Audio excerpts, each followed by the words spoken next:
Bill Reedike to do the land acknowledgement. Thank you, Judy. As we come together for Municipal Council, I encourage all of us here and those listening from home to think about the lands you are on tonight. Here, we have come together on the traditional lands of the Anishinaabe peoples, also known as the Three Fires Confederacy of First Nations, comprised of the Ojibwe, the Odawa, and the Potawatomi. I also want to acknowledge the Lenni Lenape peoples, known to many of us as the peoples of Delaware First Nations, Bakajuan territory, known to many of us as Walpole Island First Nations, and the many urban Indigenous peoples who also share in the caring of the land we call Chatham-Kent. Acknowledging the land we reside on honors the relationship between the land and the people living and thriving here long before settlers arrived. It offers an opportunity to pay respect to ancestral and traditional territories, to be mindful of our collective role as stewards of the land, and to build awareness of present-day Indigenous culture in our community.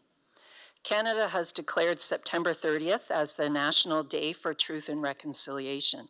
This date is meant to acknowledge the history of residential schools and to honor the victims and survivors of residential schools, as well as their families and communities.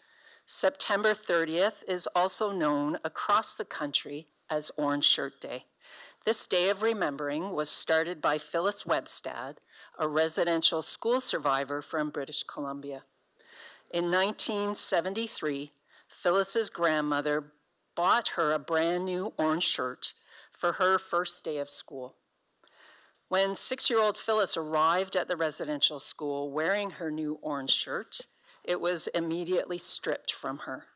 As Phyllis recounts, when I got to the mission, they stripped me and took away my clothes, including the orange shirt.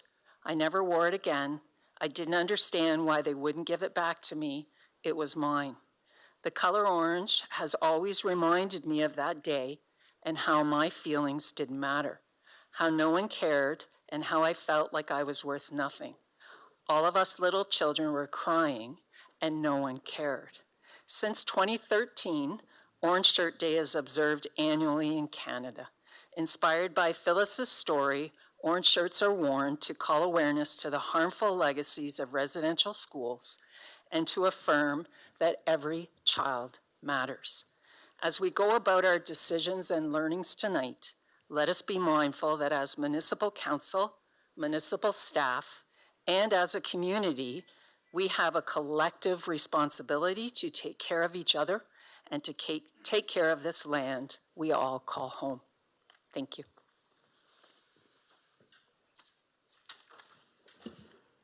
Mr. Mayor, there is not an additional supplementary agenda this evening. And rules for the council chambers. Rules of decorum at the council meetings. The municipality of Chatham-Kent supports open meetings that welcome debate of public policy issues in an atmosphere of inclusiveness, integrity, civility, fairness, and respect for differing points of view. Anyone conducting themselves in a way that disturbs, disrupts, or impedes the orderly conduct of the meeting, interrupts or makes derogatory statements or hate speech, defamatory comments about councillors, staff, speakers, or fellow members of the public may result in removal from the premise. The use of posters, signage, and literature is also prohibited. Mr. Mayor, I have not heard of any pecuniary interest. I'll ask council now, are there any conflict of interest for the agenda this evening? See none. We'll move on to the next item.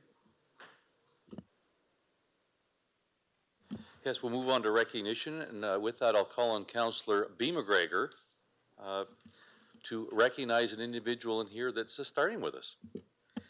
Thank you, Mayor Caniff, and it's with great pleasure on behalf of the Board of Health and Chatham-Kent Council that I welcome our new Medical Officer of Health to Council tonight. Dr. Nesatharu, or Shankar as we sometimes call him, has been working now with the Public Health Unit for some time. We're very excited in his recruitment and the work that he plans to do in the community. He comes to us with a wealth of education and experience Received his Doctorate of Medicine from McMaster University and his Master of Public Health from the Harvard School of Public Health. He served as the Medical Officer of Health for Haldeman Norfolk Health Unit from 2018 to 2021, and most recently as the Acting Medical Officer of Health for our neighbors in Windsor-Essex County. In addition to training in public health, he is a specialist in physical medicine and rehabilitation. If council would join me in welcoming our new Medical Officer of Health, and we'll have you come forward to say a few words.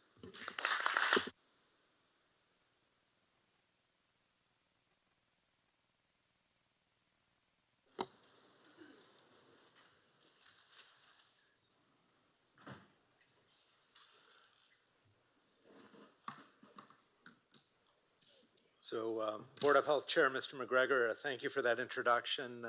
Mr. Mayor, members of council, members of the community, my colleagues at the municipality, thank you for the warm welcome. And I know time is precious, so will speak very briefly today. I think the goal of everybody who works in public service is to try to improve the life of their fellow community members. And those of us who work in the realm of public health, our goal is for people to have the best possible health, the chance to live their life to the fullest, without limitation and without boundaries. And if I could share my own personal opinion, health is more than the absence of illness. It's more than the absence of physician-defined sickness. I was talking to the epidemiologist for the public health unit today. She's a wonderful resource. And we talked about a few things that affect the province and the public health realm and how that might affect Chatham-Kent. In the last year, 2,500 people died of opioid overdose. 2,500 people taken away from their families too early. To put that in perspective, there were 600 people who died in car crashes last year. So there are many times more people dying of opioid overdoses than there are in car crashes. And the epidemiologist shared with me what's going on in Chatham-Kent, and there are 40 people who died in the last year, about 40 people who died of opioid-related deaths. So it's pretty clear to me, and I think it's pretty clear to all of us, that the opioid crisis, and I use that word cautiously, is a significant challenge to our community.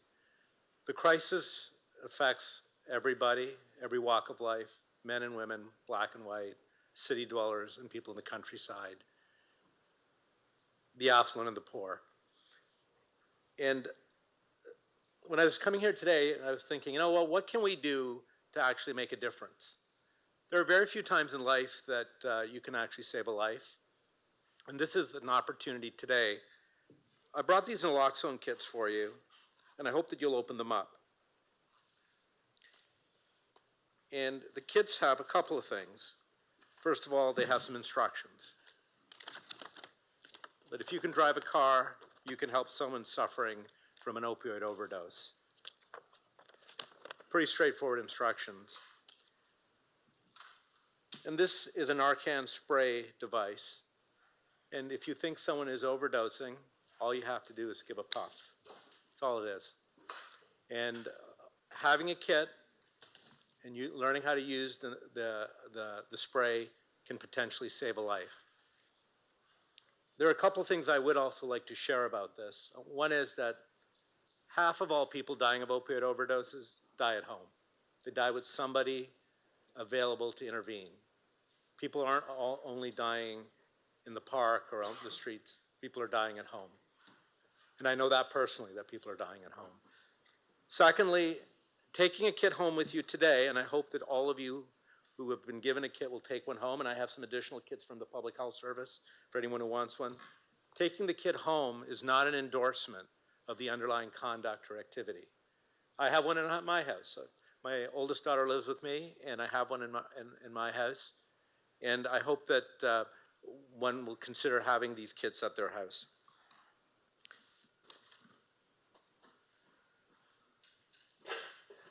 I look forward to working with all of you and the 100 people or so who work for the Public Health Service to advance the health of the community. I hope that we'll continue to have meaningful dialogue as time goes on, and I'm happy to answer any questions privately. So thank you so much.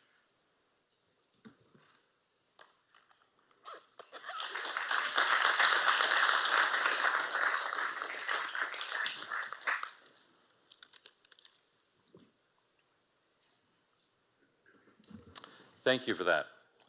With that as well, there's five esteemed ladies in here tonight that I'd like to recognize as well. So if you could work your way to the front, and now our our microphone's not working, so I'm going to stay from here, talk about it, and we'll come up afterwards. But Councillor Anderson will be joining us as well for this. So at the five, Donna Mateer, Amelia Dupuis, Sandra Ramelier, Linda Henderson, and Miriam Iveson. If you could please work your way up here. We'd love to recognize you.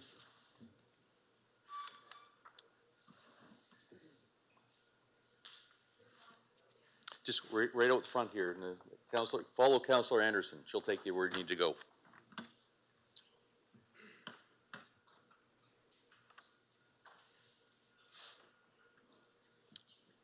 Yeah. We're over here. Yeah. Don't be shy. Yeah. Yeah, we have a lot of amazing people here in Chatham-Kent doing a lot of great things. There's a lot of passionate people here. And I just want to celebrate some of the passion that these ladies have within Chatham-Kent. And so the Ontario Horticultural Association recognized the following members from Chatham-Kent during the recent OHA convention in Ottawa. Donna Mateer from the Wheatley Horticultural Society received the Award of Merit in recognition of her work in planning and supervising the installation of the Wheatley Arboretum and Learning Trail. Amelia Dupuis from the Tilbury Horticultural Society received the honor roll in recognition for her dedication to the Tilbury Horticultural Society as treasurer for many years and contact for the Memorial Tree Planting Service at Northside Park, as well as other special projects over the years. Sandra Remelier from the Tilbury Horticultural Society received the Award of Merit in recognition of her longtime work in organizing floral design and photography competitions at the local, district, and provincial levels, as well as being president and district director for District 11. Linda Henderson from the Tilbury Horticultural Society received the Trillium Award in recognition of long-term outstanding service in the areas of grant applications, designing floral displays for Tilbury, supervising various special horticultural projects in town, as well as the role of Society Secretary. Miriam Iveson from the Tilbury Horticultural Society received the Silver Medal Award in recognition of long-term service in areas of beautification and conservation in the Tilbury area, and especially at Northside Park. So thank you so much for making Chatham-Kent a much more beautiful place.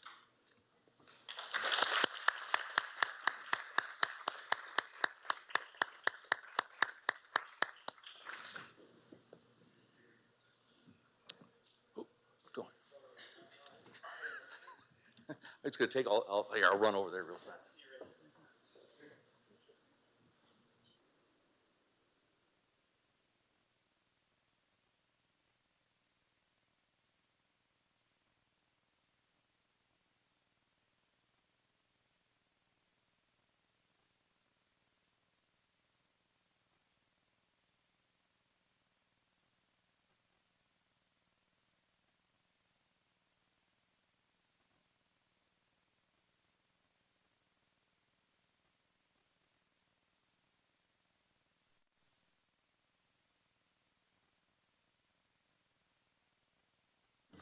Mr. Mayor, we'll move on to the deputations now. We've received several today. Just to let council know in the email that was sent earlier, we have 8 individuals: Chandra Clark, Lana Deline, Rock Jaluk, Phil Lenoirs, Ontario Woodlot Association, Southwest Woodlot Association, Sherry Ann Wills, and David Walker all submitted emails that were sent to council earlier today. Mr. Mayor, we'll start with the one that is on the Zoom call this evening. And Alan, are you there? Yes, hello. Perfect. Feel free to start with your deputation, and you do have 5 minutes, and the timer is on our screen. Great. Okay, thank you, Mayor and Council, for allowing me to digitally present this deputation. It's no secret that they're not making any more land, nor that planting trees is a suitable replacement for forests. We all know that suburban sprawl consumes land, and we all know that Chatham-Kent has top-notch agriculture potential, as well as very limited amount of forest cover remaining. Anyone who looks around can see that industrial agriculture is the primary land use pressure. But at what point is enough enough? 3, 2, 1%, none forest cover? Some of us can see the difference between monoculture and cash crops and forests. Some of us can even see the difference between an apartment dwelling bonsai tree and a red maple on a roadside boulevard and a forest. Not all trees are equal. However, what we all can't see or seem to agree on is the legitimate role of governments in local land use planning. So consider that when we look at East Kent, Ward 3, which has arguably the most forest cover remaining in Chatham-Kent. So on that end, I would like to thank Councillor Pincinot for pushing for action regarding potential protections of what is left in Chatham-Kent. And although we should recognize a desire to go back, expressed by some, to regress to the clear cutting that was demonstrated under a weak strategy, we also must consider that the agriculture community didn't grind to a halt because they're not allowed to clear cut more forests. So the argument that the red tape limbo has really hindered agriculture is malarkey in my consideration. An inability to clear cut hasn't stopped for Chatham-Kent from maximizing its wonderful agricultural lands. So again, thank you, Councillor Pincinot, for highlighting the need for local governments to regulate the highest pressure on land use, which is agriculture. The question before council, the local government structure, is what are your roles and responsibilities, and what are you legally, lawfully, and willing and able to do? Are you willing to go back to a broken system with the illusion of self-regulation, the business as usual strategy that allowed many more acres to be clear-cut? With that strategy, there's going to be even less and less residuals remaining. Or are you willing and able to implement legal protections for the meager 3% or so of forest cover left Chatham-Kent? So before you again, Chatham-Kent Council, is an opportunity to demonstrate an appropriate level of local governance. So please choose wisely, and your legacy awaits us. Thank you. Thank you, Mr. Jackson. We'll now move on to those in the room. I should have also mentioned that all deputations this evening are with regards to items 16G and H, and those are both the motions of Councillor Pincinot and Councillor Hall. We will start with Blake Ashton. On deck is Ken Bell, and I'll remind all speakers that there is a maximum of 5 minutes, and it will be on the screen. And we do have approximately 15 to get through this evening. Welcome, Blake. Good evening, Mayor Caniff and councillors. I'm speaking to you today with regards to the removal of the temporary tree cutting bylaw and the reinstatement of the natural heritage strategy. My name is Blake Ashton, and my wife and I farm in Orford Township. We operate a corn and soybean farming operation with my family, and we are the 5th generation on this farm. Today, our farm consists of 60% cultivated lands, and the balance of the 40% is deciduous forest that is zoned to agriculture. As stated, forested lands are a significant part of our farming operation and are vital to the sustainability of our business from both an economic and environmental standpoint. The temporary bylaw, which has been in place for now over 2 years, has and will continue to have a direct negative impact on the equity and earning potential of our farming operation. This bylaw will further impact the potential for our farm to be able to grow in a highly competitive environment. As a farmer, my priority is the sustainability of both my business for both my family and future generations. Protection of our natural resources and the environment are the primary factor impacting the future sustainability of this business, and thus are the primary consideration in all of our management decisions. The temporary bylaw in its current state suggests, however, that we do not have the capacity to make these decisions on our farming operation in the best interest of the natural resource that it relies on most, the land. This could not be further from the truth, however, as my family is the one that has the most to lose if we do not protect the environment that our business relies on to generate its income. As an industry, we have made tremendous progress over the past 20 years to implement environmentally sustainable farming practices.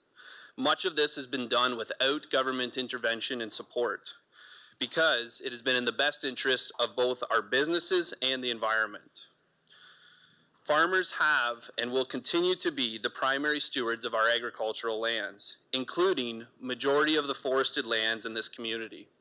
We must continue to trust that they will make the right management decisions that will support the sustainability of the environment and in turn their business operations.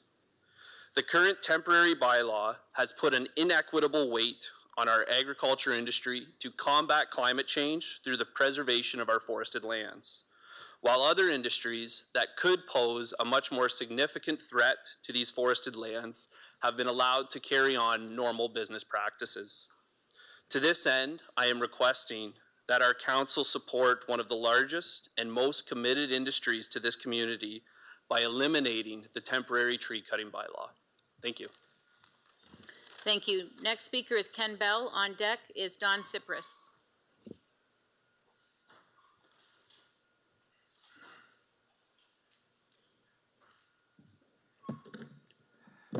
Thank you, dear Mayor and councilors.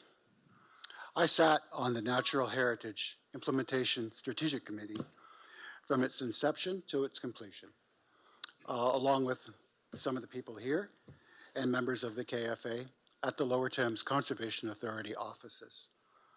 That committee was supposed to intervene in instances of deforestation by offering options to property owners. There were other measures that were included in that strategy that had nothing to do with preserving Carolinian forests. Those other measures provided some extra funding for the Conservation Authority, who had, I have to say, an economic incentive to promote tree planting and cultural change. Both good things, but as an alternative to actually protecting our forests.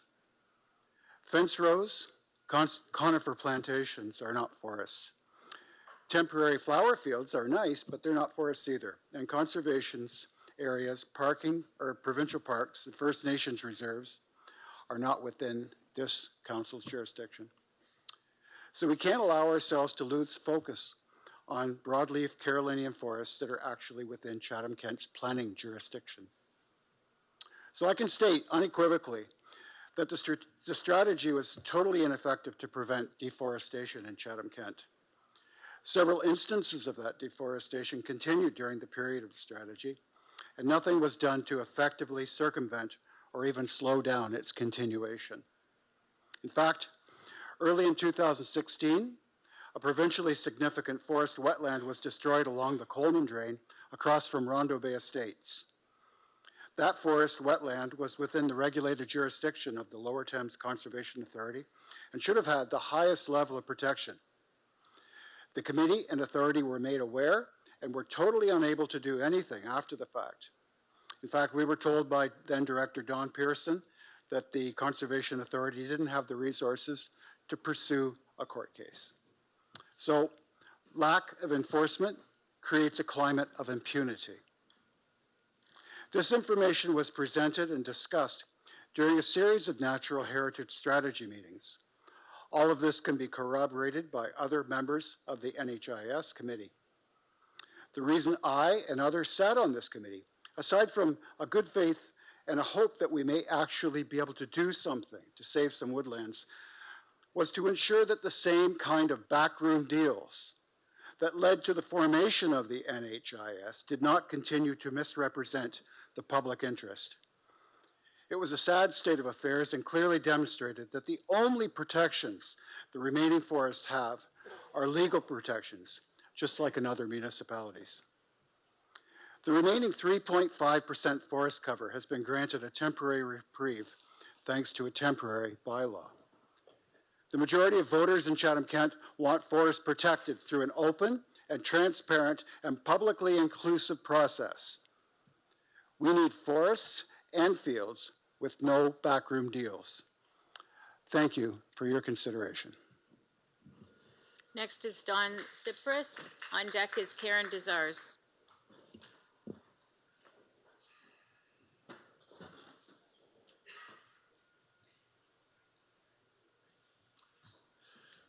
Mr. Mayor and members of Chatham-Kent Council, my name is Don Sapiris.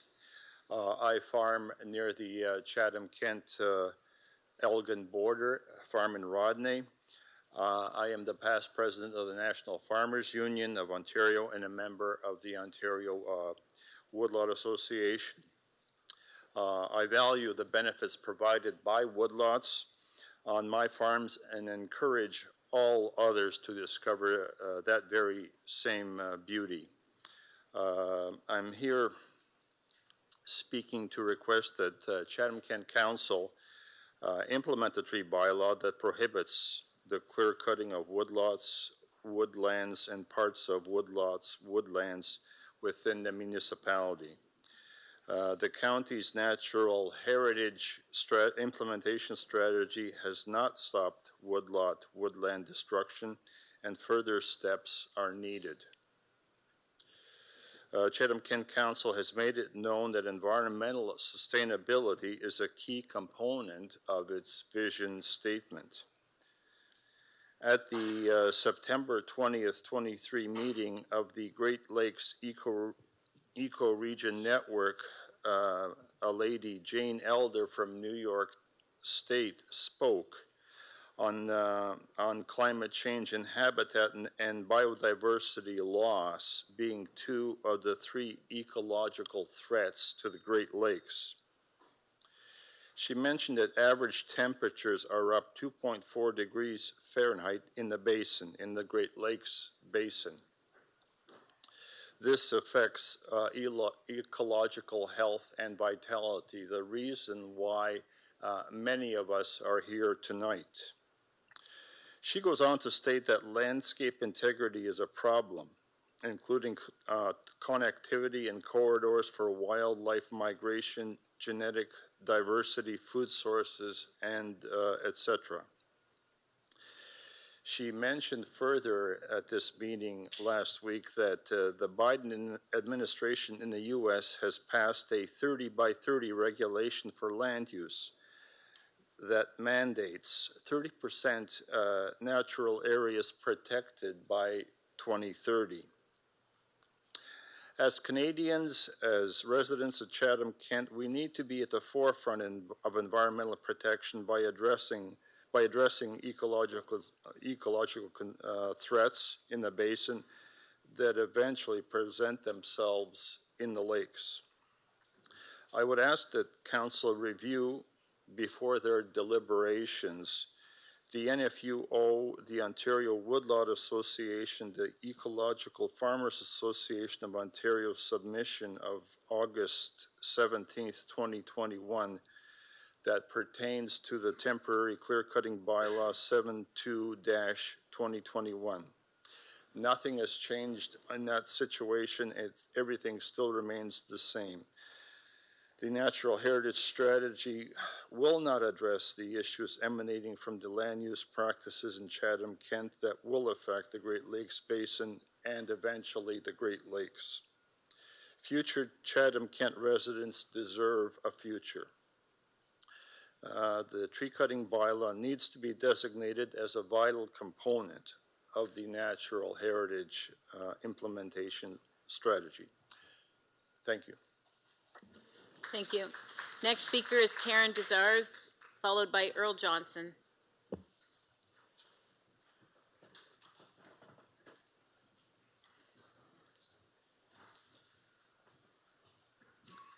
Good evening.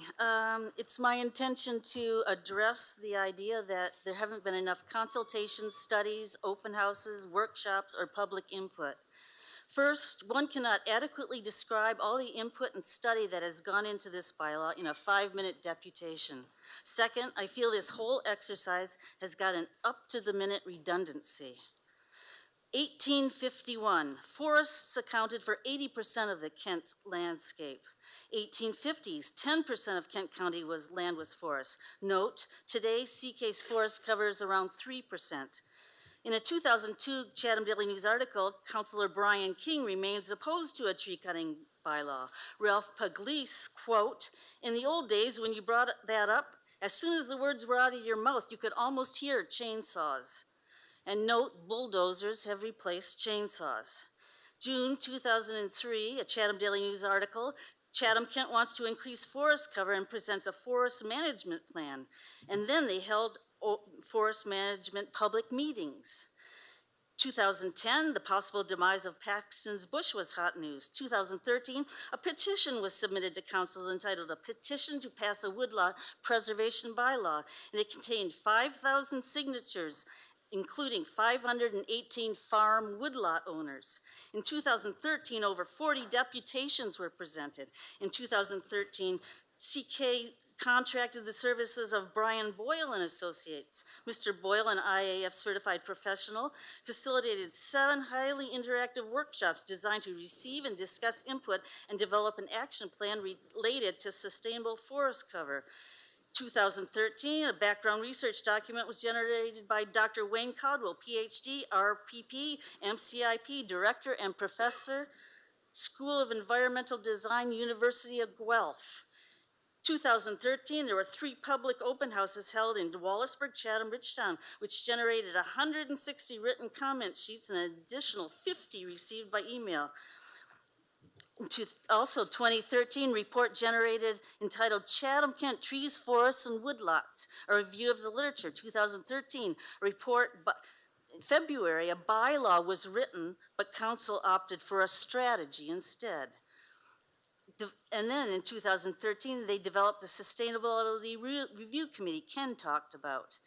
2013, the St. Clair region gave the municipality a report card and notes that reforestation efforts are needed to increase the extent and size of woodlands and that riparian buffers are needed on all waterways, especially municipal drains. 2014, the document entitled "Chatham-Kent Natural Heritage Strategy" came out. And on the opening page is just one quote, and it reads, "A thing is right when it tends to preserve the integrity, stability, and beauty of a biotic community. It is wrong when it tends otherwise." That's Eldo Leopold. 2021, municipality held a mass mail-out of 6,000 stakeholders, and in 2021, you approved the temporary bylaw. 2021, there were other reports, such as the mapping project of forest cover and natural heritage prepared by the Lower Thames. In 2022, the Kent Federation of Agriculture presented a petition asking for further consultation. Okay, I'm going to go, because I'm going to run out of time. So I'm going to go to today, September 2023. Chatham-Kent has the lowest forest cover in the province.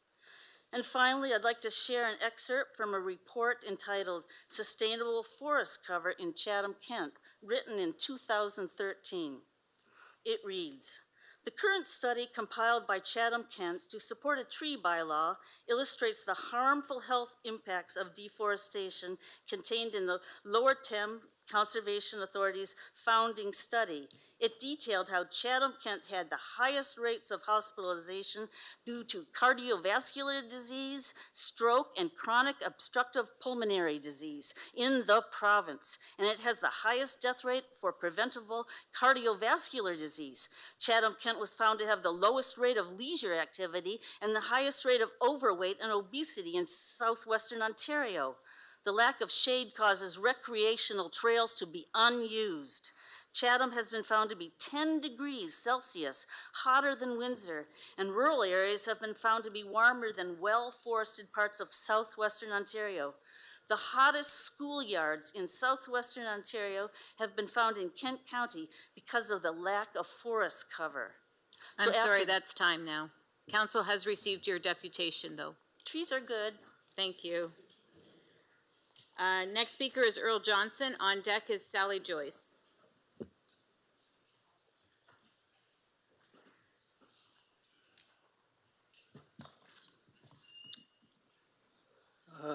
Mayor, fellow councilors, on behalf of the soon-to-be-announced Forest Stewardship Pilot Program for Chatham-Kent, I would ask you to keep the tree-cutting moratorium in place until this program, which will involve the entire community of Chatham-Kent, has an opportunity to bring forward viable and acceptable alternatives to a strictly regulatory solution to this long-standing issue.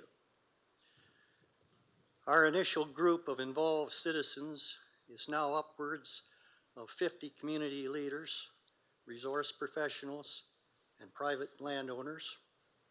And I can assure you this number will grow, especially as the CK Climate Action Plan is developed and brought forward. I might add that our parent group, REALM, which some of you might have heard of before, which is called the Regenerative Agricultural Land Use Management Farm Group of Chatham-Kent, is using this program as a preview to a larger environmental stewardship thrust for all of Chatham-Kent. As a former member of the Natural Heritage Implementation Committee, I can also tell you, the same as some others have said tonight, NISA did nothing to protect forest cover in CK. In fact, this strategy never included a mandate to this effect. Any suggestion to the contrary, and gentlemen and ladies and gentlemen, you are being misled. Let's be frank. The best resolution to this issue is not a consequence of simply accepting this motion and letting a few landowners to once again begin forest clearing and destruction. And sadly, behind the scenes, it has been said by many, this is not an issue of property rights. This is an issue strictly of greed. If we are really honest, the resolution is yet to be found, but somehow we must and will do it. I welcome any questions on what I've said. If you want to contact me later. Thank you very much. Thank you, Mr. Johnson. Next is Sally Joyce. On deck is Rob Kerr.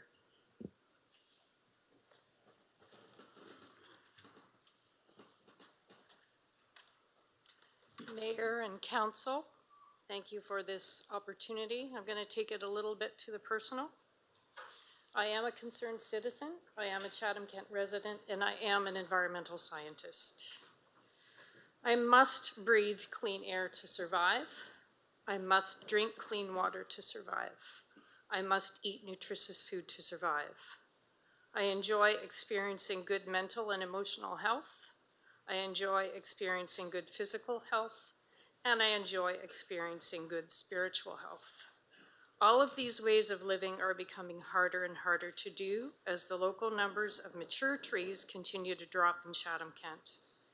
We have lost trees to the emerald ash borer and its management, and to roads and bases of wind turbines. We have lost trees to cash crop priorities. We have lost trees to development, the antiquated Ontario Drainage Act, to storms, to greed, to convenience, and more.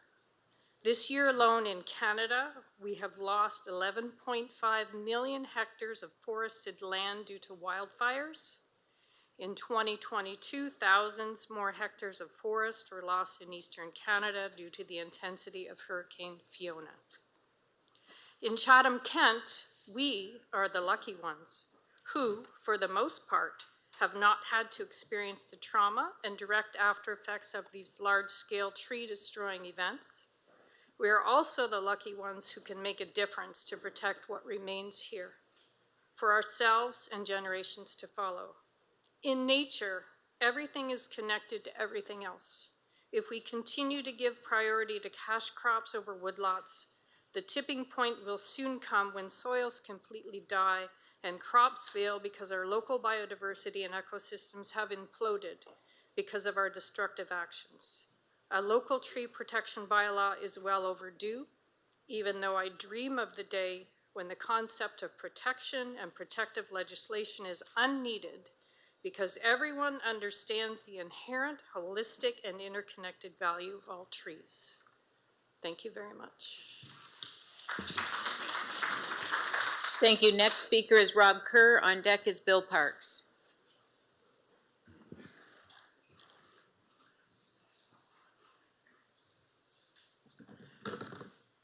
Thank you for the opportunity.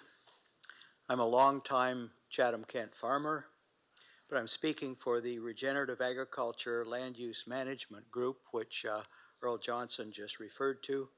It's a voluntary association of farmers and rural residents. We absolutely support woodlot preservation. We commend Council for tackling this exciting and polarizing issue in the spirit of providing good government in the long term.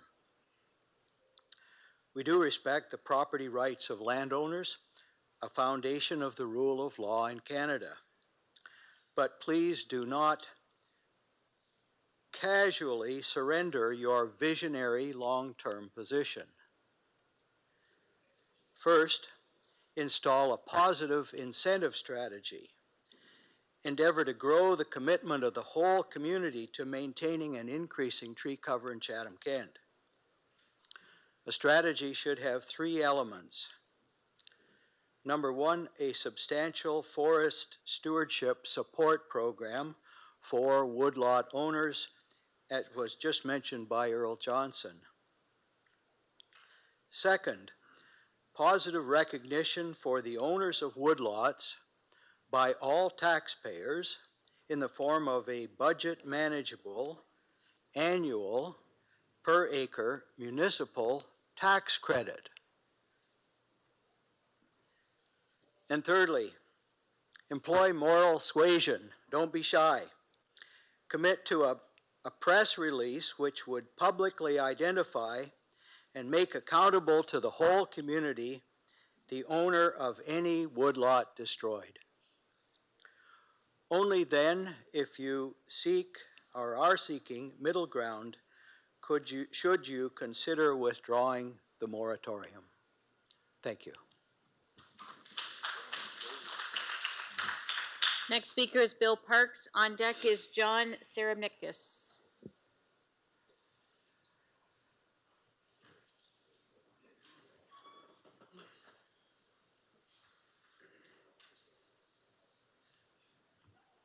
Mr. Mayor and Council, my name is Bill Parks.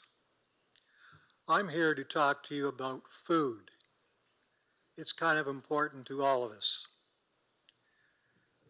I want you to look at this little sheet of paper. It says, Grow Ontario, a provincial agri-food strategy, from our Minister of Agriculture, Lisa Thompson. This 16-page document was released November 28, 2022. It says some very significant things. Minister Thompson's goals for 2023, that's 10 years from when she made the announcement, is to increase food production. And she says it in these ways. The consumption of food grown and prepared in Ontario should be increased by 30% by 2032. She then asks us to increase the production of food grown and prepared in Ontario by 30%, again for 2032. The third point she put out, to increase Ontario's food and beverage manufacturing GDP by 10%. And the fourth point, to increase Ontario's agri-food exports by 8% annually. It is my view to achieve Minister Thompson's goal to increase Ontario's food consumption and production by 30% by 2032, the province of Ontario, which is currently losing more than 319 acres of land every day to urban development, will need innovative ideas and I want to step on this word very hard, more farmland, not less. Chatham-Kent's tree cutting bylaw is counterproductive to increasing farmland necessary to meet the minister's goals. To achieve the minister's goals, Ontario needs more farmland available for production, which in many cases will include clearing and draining the farmland. As stewards of the land, Ontario's agriculturalists agree that all clearing and drainage work needs to continue, along with the conservation measures to create more woodland areas, more prairie grass areas, and more wetland areas in the logical and appropriate places, as many of our Chatham-Kent farmers have done since 2014, with the help of the Lower Thames Valley Conservation Authority and the St. Clair Conservation Authority. I found this on the web. I'm sorry.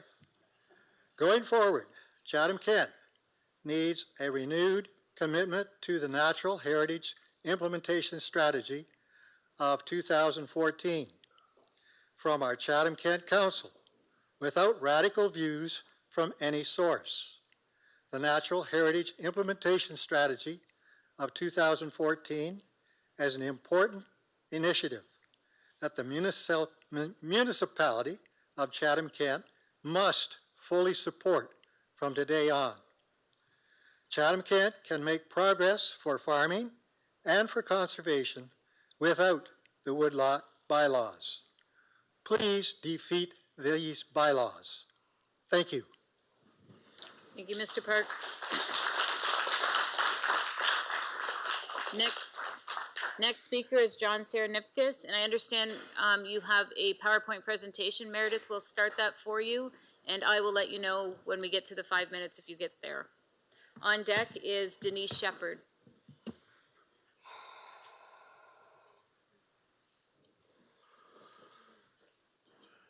Got it? Okay, cool, thank you. Just advance your slides. Yeah, left and right. Okay. Good evening, Mayor and Council, and people in the audience. Thank you for hearing me for a few minutes. I'd like to adjust the facts for a moment. We went from 4.5, 5.5, 4.5, now we're down to 3.5. Some people, including print media, are suggesting it could be below 3%. 3% of what? Let's look at a bit of the history and a little bit of the facts that need to be adjusted.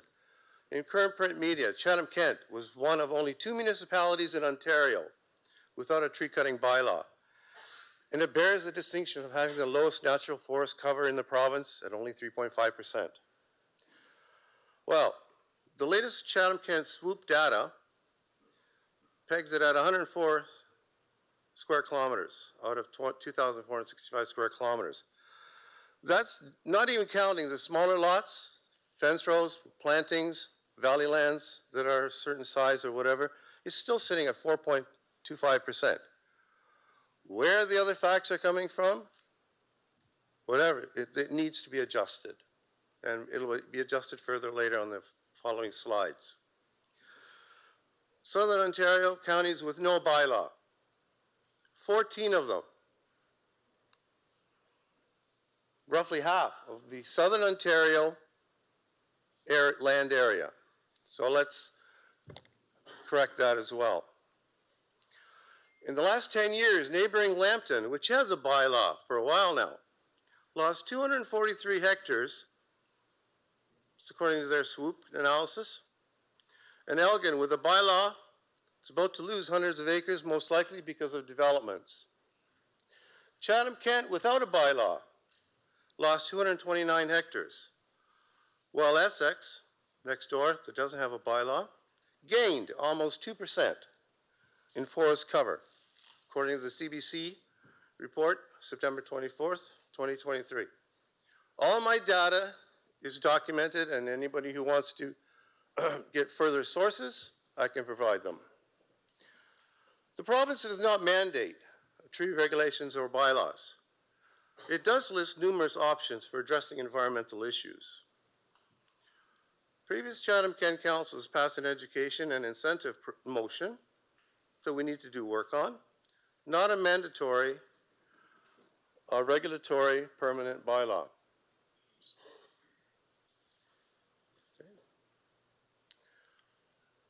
Go to the next slide. I'm going to run out of time. Just quickly, Kent County pre-settlement. These are the facts. It never was fully forested, not even close. Land Surveyor Patrick McNiff, this is out of Ontario Ministry of Natural Resources documents and archives. On each side of the distance of 6 miles upstream near Chatham, just going to go fast to save time, were extensive meadows and marshes without any wood except for a few scattered trees. To the Dover side, the marshes and meadows extended northeast as far as the eye could see, 8 miles up. On the south side in general, up in near the Forks, the woodland does not extend back from the Thames, more than 30 acres, plot I presume, and many places not so far, then commenced a plain. Robert Stevens, so-and-so. The land on its banks is about the richest I've ever seen in any country. If not farmland as a premium priority in Chatham-Kent, where? We need more food for Canada. 6 or 7 feet deep of earth that would do for a garden, and extensive grass plains stretching for miles into the country. Without a tree, save here and there a small clump like an island in the plain. The grass, particularly that, called blue joint, it's good for pastures and so forth. Bogs flooded in the spring. In pre-settlement times is estimated, this is from your own official plan for Chatham-Kent. 4, Section 7, page 4 to 16, Section 4. Estimated that over 60% of Chatham-Kent's landscape was wetland, 16% forest, and approximately 12% tall grass prairie. That forest was predominantly, I'll give you sources if you want, clumps of walnut groves and red oak, bur oak especially. This is what Chatham-Kent, especially the western side, looked like, more than we know now. Parts that are still left natural. Because agriculture has, quote, improved the land, and that's still an official statement, we are able now to grow trees in certain areas where we wouldn't be able to before. By the way, those windbreaks aren't counted in the swoop. Those small areas of forest at the back are not counted either. We have to go to 4.5% plus. I'm sorry, that's time. Oh my gosh. Yes, they received your PowerPoint also. Next speaker is Denise Shepherd. On deck is Kent Federation Association. Sorry, Kent Federation of Agriculture Association.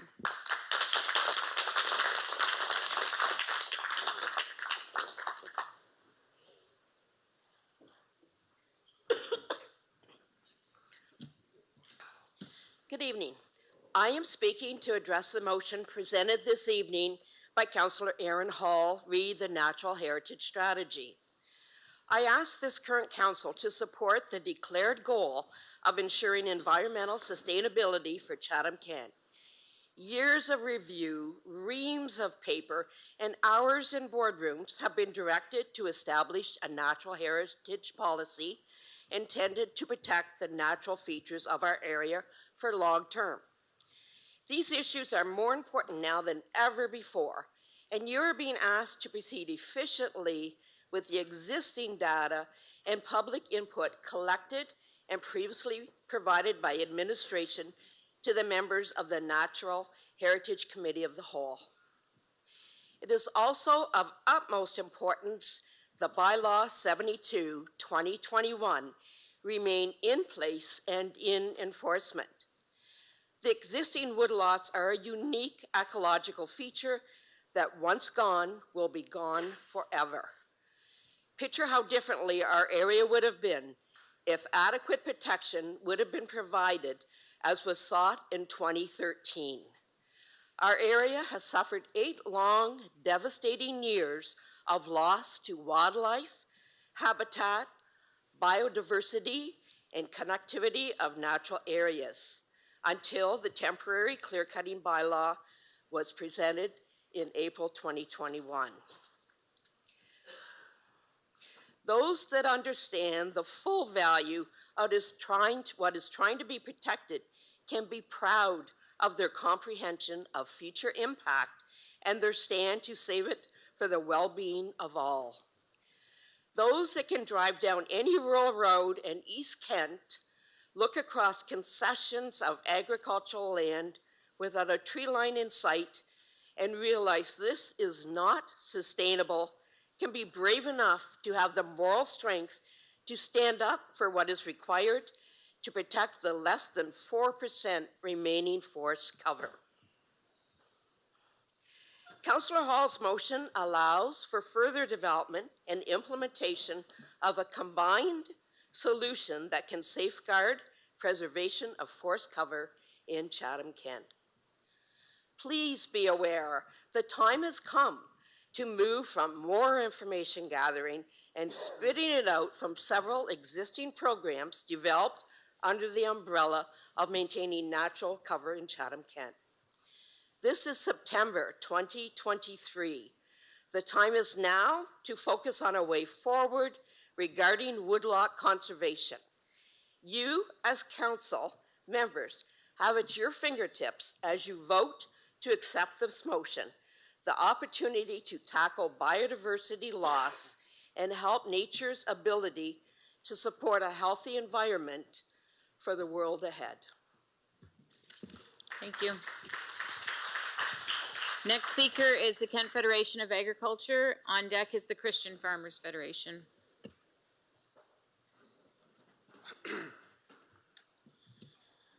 Mayor Caniff and council members. As agricultural leaders in Chatham-Kent, the Kent Federation of Agriculture joins with all related agricultural groups who support the elimination of the existing temporary tree cutting bylaw. With the Ontario Minister of Agriculture recently calling on farmers to increase production by 30%, Chatham-Kent farmers are ready to step up. We have some of the most fertile, productive, and naturally irrigated soil in Canada, let alone Ontario. In order for our farms to remain competitive, profitable, farmers need to be in control of their land. That's the message the Kent Federation of Agriculture is hearing from our more than 1,850 members. 2 years ago, Council decided to put in a temporary bylaw which halted the Natural Heritage Implementation Strategy with no end date. This was more than an oversight, to say the least. Rural landowners have been waiting for resolution to this matter and deserve it tonight. The Natural Heritage Implementation Strategy was very successful in the past and generated very positive results, despite being abandoned by one of its key partners, the municipality of Chatham-Kent. Many natural areas and wetlands were created using native tree species and tall grasses throughout our municipality.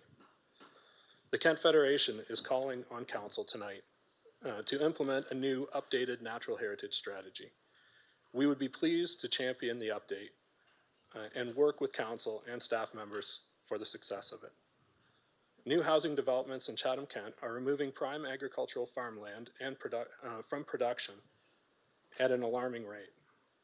The farmers of Chatham-Kent need Council's help to allow landowners to make the best decisions for their property. Thank you. Thank you. Next speaker is Christian Farmers Federation. On deck is Sarah Van Leeuwen. Mr. Mayor and Council, my name is Gus Turnoy and I'm speaking on behalf of the Chatham-Kent Essex Christian Farmers Association as their president. I want to reinforce the important and unique status of Chatham-Kent as a large agricultural producer in Ontario.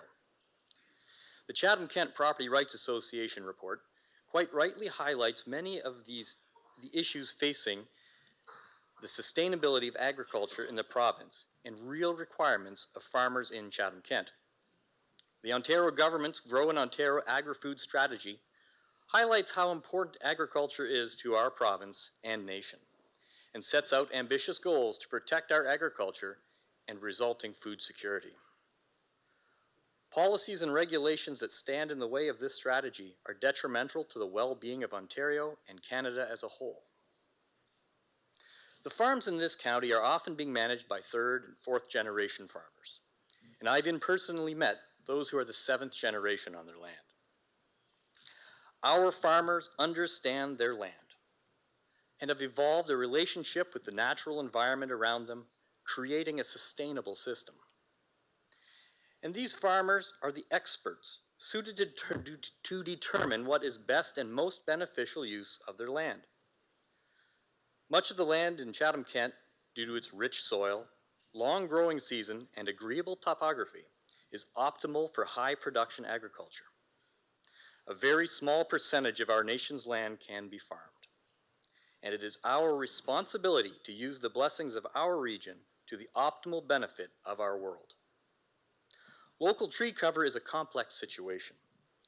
The temporary bylaw is nearly 2.5 years old. Clearly, if this were a simple problem or the approach to resolving it was understood, it would have been addressed long ago. It is obvious to me no simple regulatory approach is going to address the complex situations and very real demands we need to address. If it is Council's desire to do anything effective, this will require open dialogue to first establish all competing goals and then put forth plans to prioritize these goals, and only then can effective programs be created to move us towards those goals. Without a full comprehension of the competing land usages detailed by each unique land type within the county, can any action be made without creating regulatory burdens and ultimately more negative effects rather than truly protecting or promoting our mutual goals. There is every reason for Chatham-Kent to be a benchmark for agriculture in Ontario. Bylaw 72/2021 in no way creates that environment. Thank you.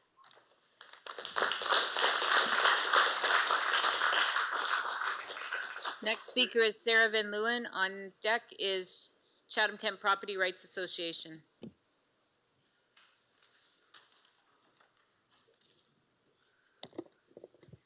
This bylaw has been implemented on April 26, 2021. It is now September 25th, 2023. It has been placed for 2 years and 6 months.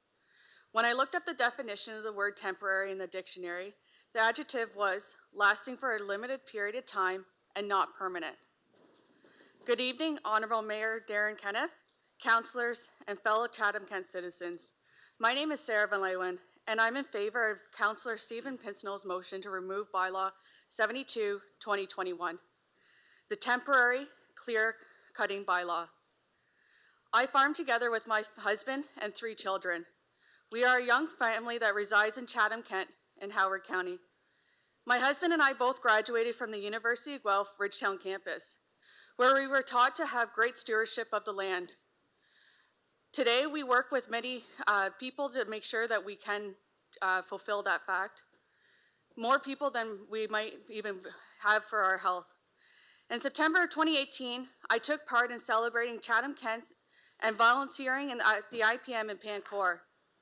During the All Chairs meeting I attended, Mayor, you stood at the front of the group of the committee chairs and was very passionately expressing your pride in Chatham-Kent, promoting everything that Chatham-Kent has to offer.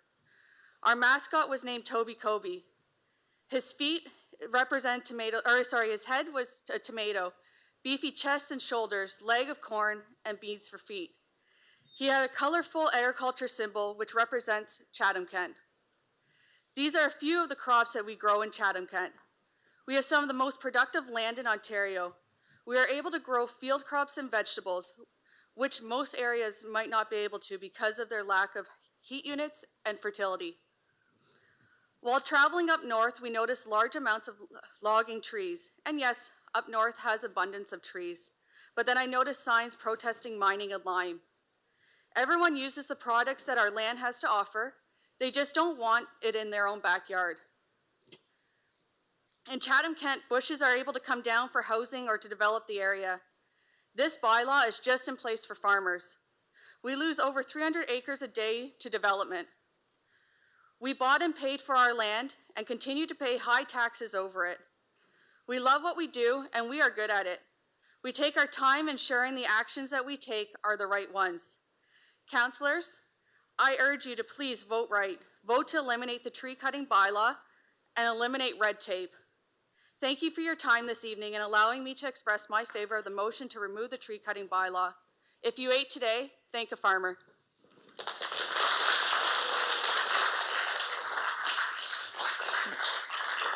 Next speaker is the Chatham-Kent Property Rights Association. On deck is Olaf Natvik. Thank you, Mayor and councillors. I represent the Chatham-Kent Property Rights Association. My name's Jim Brackett.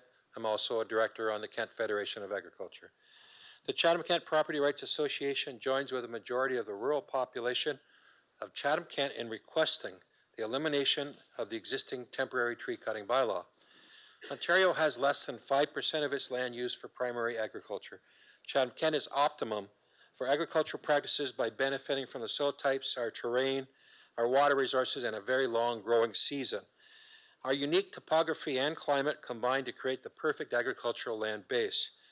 To minimize the impact on food production resulting from converting marginal ground to cropland to meet global food requirements, it is important to maximize land use benefits.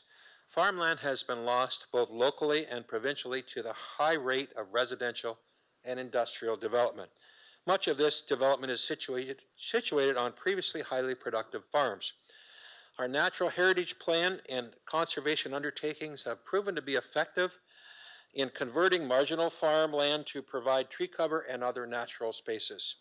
In other words, places where we can't grow food. As a society, we need to contemplate land use consequences and ensure the direction taken maximizes the benefits when measured on a provincial, national, and even international basis. Much discussion has been had over the amount of tree cover in various sectors of the province, including in Chatham-Kent. But if we consider the need for farmland preservation as a means to much-needed food production, we see that the prime agricultural land is currently at risk. Statistics from the Ontario Federation of Agriculture has recently as 2023 show total acreage of farmland in Ontario decreased from 12,348,000 acres in 2016 to 11,766, averaging out to a decrease of approximately 319 acres, as previously mentioned in many deputations, farmland lost per day to development.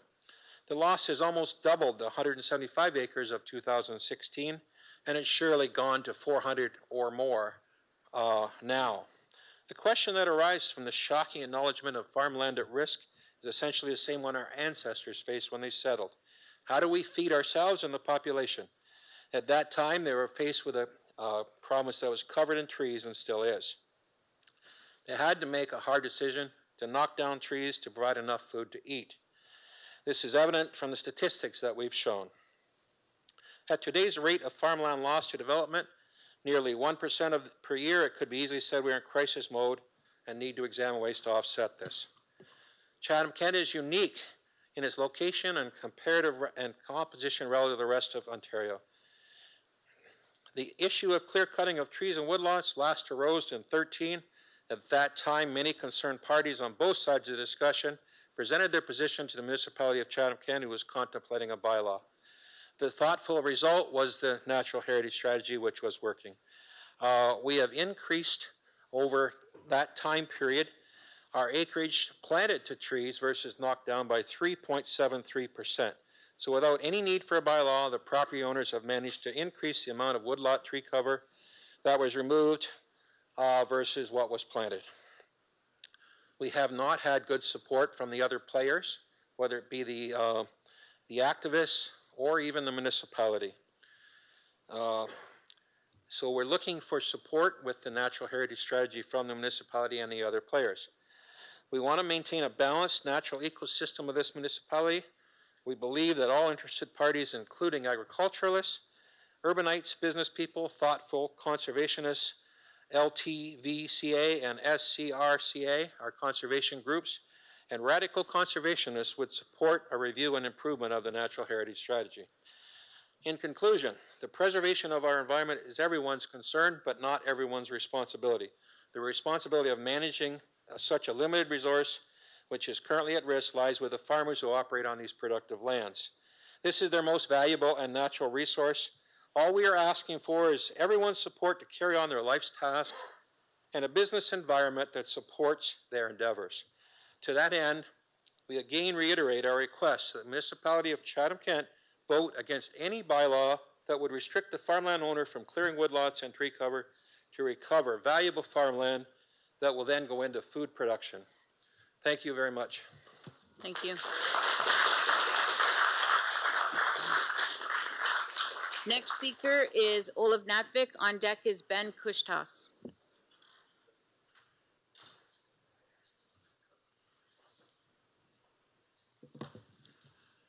Mr. Mayor, members of council, thank you for giving me the opportunity to speak tonight. This issue is dear to my heart, and I've brought basically a letter that I wrote 2 years ago when council was considering a moratorium, because basically the same forces are at play, the issue still remains the same, and essentially it's very applicable. So who am I? Well, my name is Olaf Natvik. I'm 57 years old, and I've lived in South Orford since a young kid. I've been fortunate to grow up in a farming family and I've learned to appreciate the beauty of nature and see its intrinsic value and benefit to the community by maintaining my original woodlots. I own 125 acres of land, of which 50 acres is forested. My woodlots are part of the last remaining woodlot sections in South Orford, and sadly, I have come to the conclusion that they need legal protection, otherwise they will also go the way of the dodo. Where do I stand? I support a tree cutting bylaw for various reasons. The key reason is that current land sales to large farming operations more times than not lead to land clearing.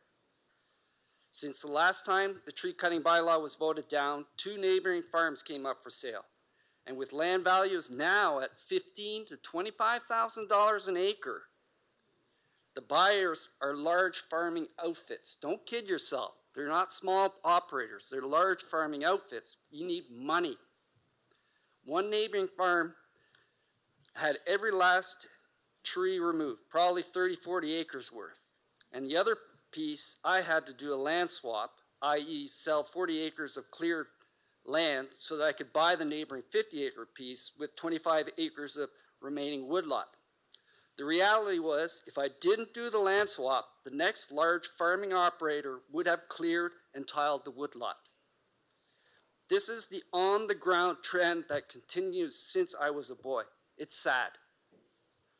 And the reality is, the lands that remain forested only do so because the landowners see the intrinsic value beyond simply a dollars and cents proposition, and the majority want to keep a way to keep it as such. It's the woodlot owners who by and large want the tree cutting bylaw, while it's the farming interests who want to buy what remains who are against the tree cutting bylaw. To farming interests, it's simply a dollars and cents proposition to have the future opportunity to clear what remains when it comes up for sale. That's doubly sad. I'm not a political person. I just know there are a lot of silent landowners who happen to own a small piece of bush that's given them great joy, and it kills them to know when the next buyer comes in, it's likely to be cleared. I can tell you many people would roll in their graves if they knew what happened to their woodlot after their passing. I don't want to be that person, so I hope council will find a way to save that last little bit, whether it's 2, 3, 4, 4.5%. Let's face it, we're down to scraps, so that we can all enjoy a true legacy and find the same joy that kept me here in the first place. Thank you very much. Thank you. And the last speaker this evening is Ben Kushtas. Is Ben here? Okay, so council has received his via email also. So, Mr. Mayor, that is the end of the deputations this evening. We'll move on to consent agenda. In the consent agenda, I have 4 items that have been pulled. Items 16A, adjustments to the community improvement plan. We have a presentation by staff, and Councillor Sakachi and Councillor Doyle have pulled the item. 16B, municipal housing pledges and targets, strong mayor powers in building faster fund. Councillor Carmen McGregor, Councillor Doyle, and Councillor Jubenville have pulled that item. The other 2 are what we're here for this evening. 16G, motion of Councillor Pinsnow, the Natural Heritage Strategy, and 16H, the motion of Councillor Hall, the Natural Heritage Strategy. Therefore, the remaining items on the consent agenda this evening are items 14A, 15A, B, 16C, D, E, F, items 17A, 18A, 19A, 20A, 21A, B, C, and D. Councilor McGrail and Councilor Thompson, each going to move the consent agenda, please. I will move that. And I will second it. Any questions? Seeing none, we'll put it to vote. Councillor Carmen McGregor? Yes. Councillor Bondi? Yes.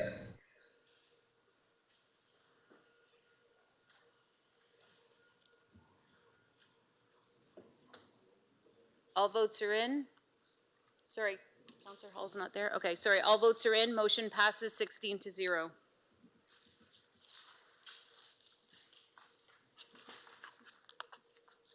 Item 16, development services.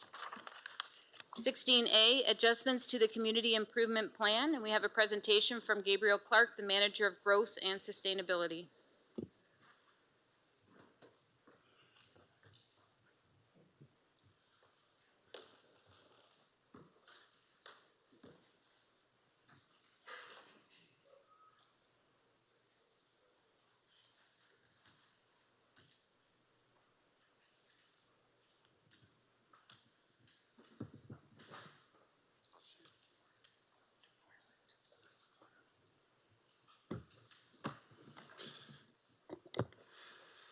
So thank you, Mr. Mayor. Councillors, over the next few minutes, I will provide an overview of Chatham-Kent's Community Improvement Plan, or also known as its CIP.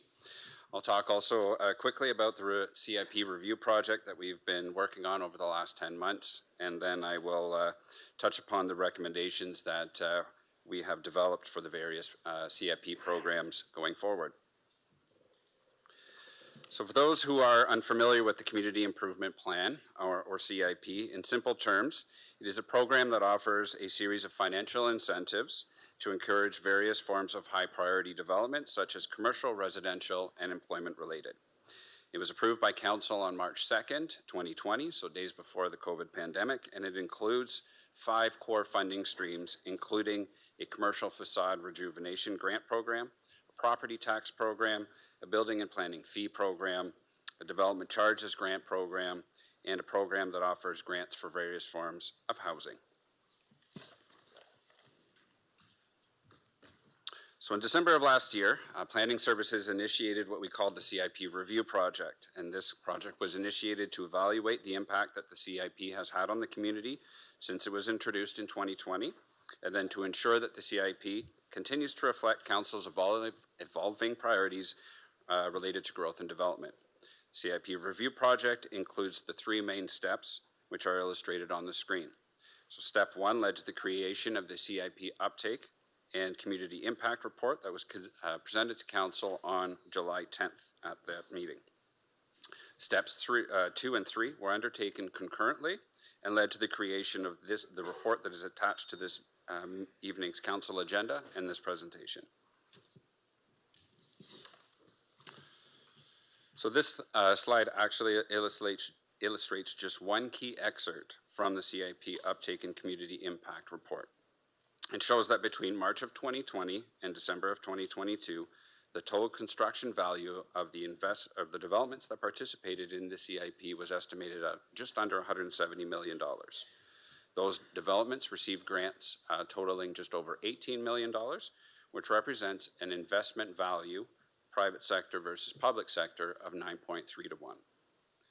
Full details of this analysis and everything else that we have included on the CIP uptake and impact analysis is included on the report that was attached to the July 10th, 2023 council agenda.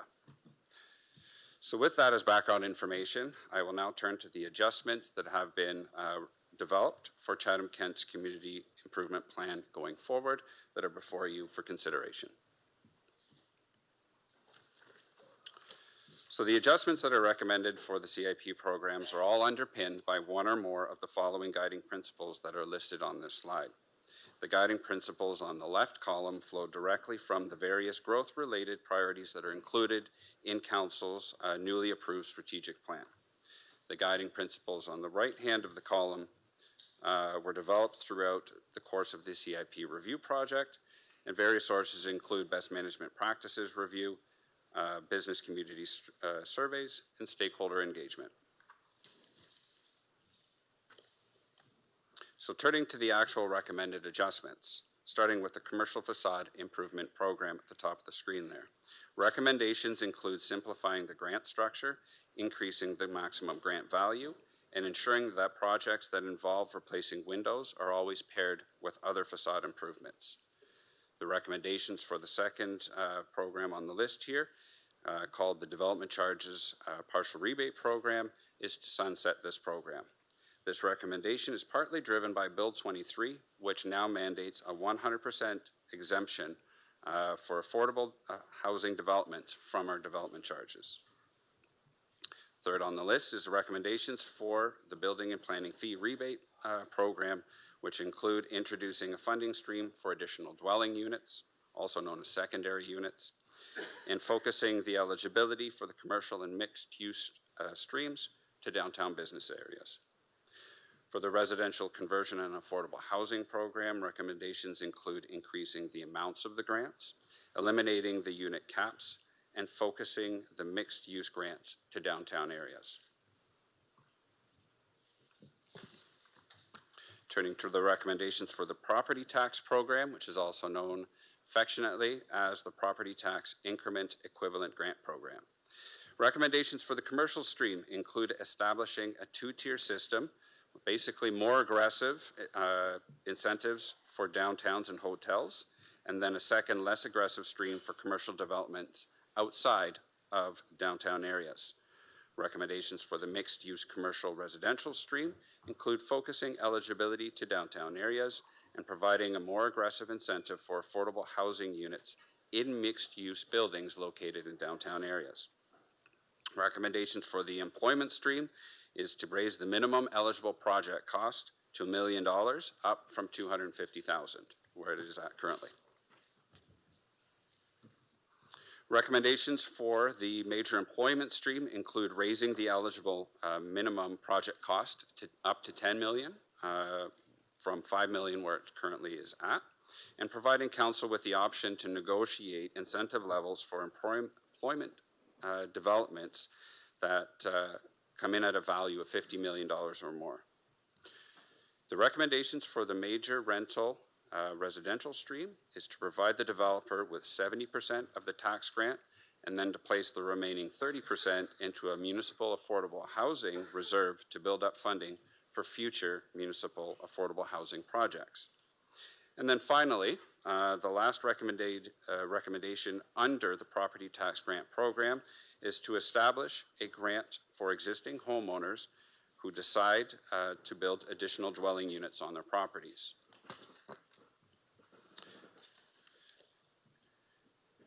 And just quickly touching on the second recommendation that is included on the report, So as we were undertaking the stakeholder engagement process, a number of participants brought ideas forward for ideas where the concept of incentives could potentially be applied, including some that touched on various priorities identified by council.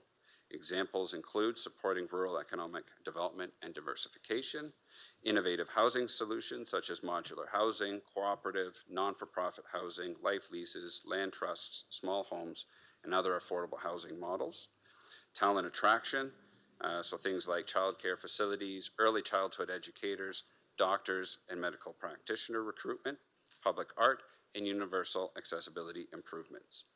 These discussions led us to the second recommendation, where we are proposing to launch a new project that would explore the use of incentives to support the priorities included in Council's newly approved 23 to 27 strategic plan.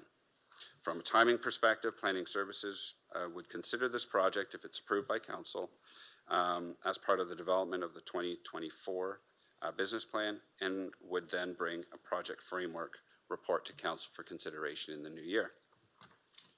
So with that, I'll end the presentation, and I'm happy to take any questions that Council may have. Thank you. Councillor Sakachi and Councillor Doyle, can I get you to put this on the floor, please? Happy to put it on the floor, Mayor Caniff. I'll second that. Okay, Councillor Sakachi, floor is yours, then followed by Councillor Doyle. Thank you, Mayor Caniff, and through you, Your Worship. Gabriel, we've had a chance to conversate a little bit today. I thank Mr. Dubin for his time as well. I guess I just wanted to be ensured with number 2, with the continuing investigation for the use of the CIP incentives, if really it's still going to give us enough kind of direction to ensure that we're continuing to work on our affordable housing aspects. Obviously, when you're doing planning, we're always looking at the long-term goal. I just wanted to see if you thought that the continuing investigation was enough to continue to focus on some short-term resolutions in the need that we're seeing currently in the community. Certainly. Thank you, Councillor Sakachi, for the question. So the second recommendation included in the report, as I mentioned, includes looking at the investigating the use of potential incentives to achieve a variety of Council's goals as identified in its strategic plan. One of those areas could very well be and will be a focus on affordable housing.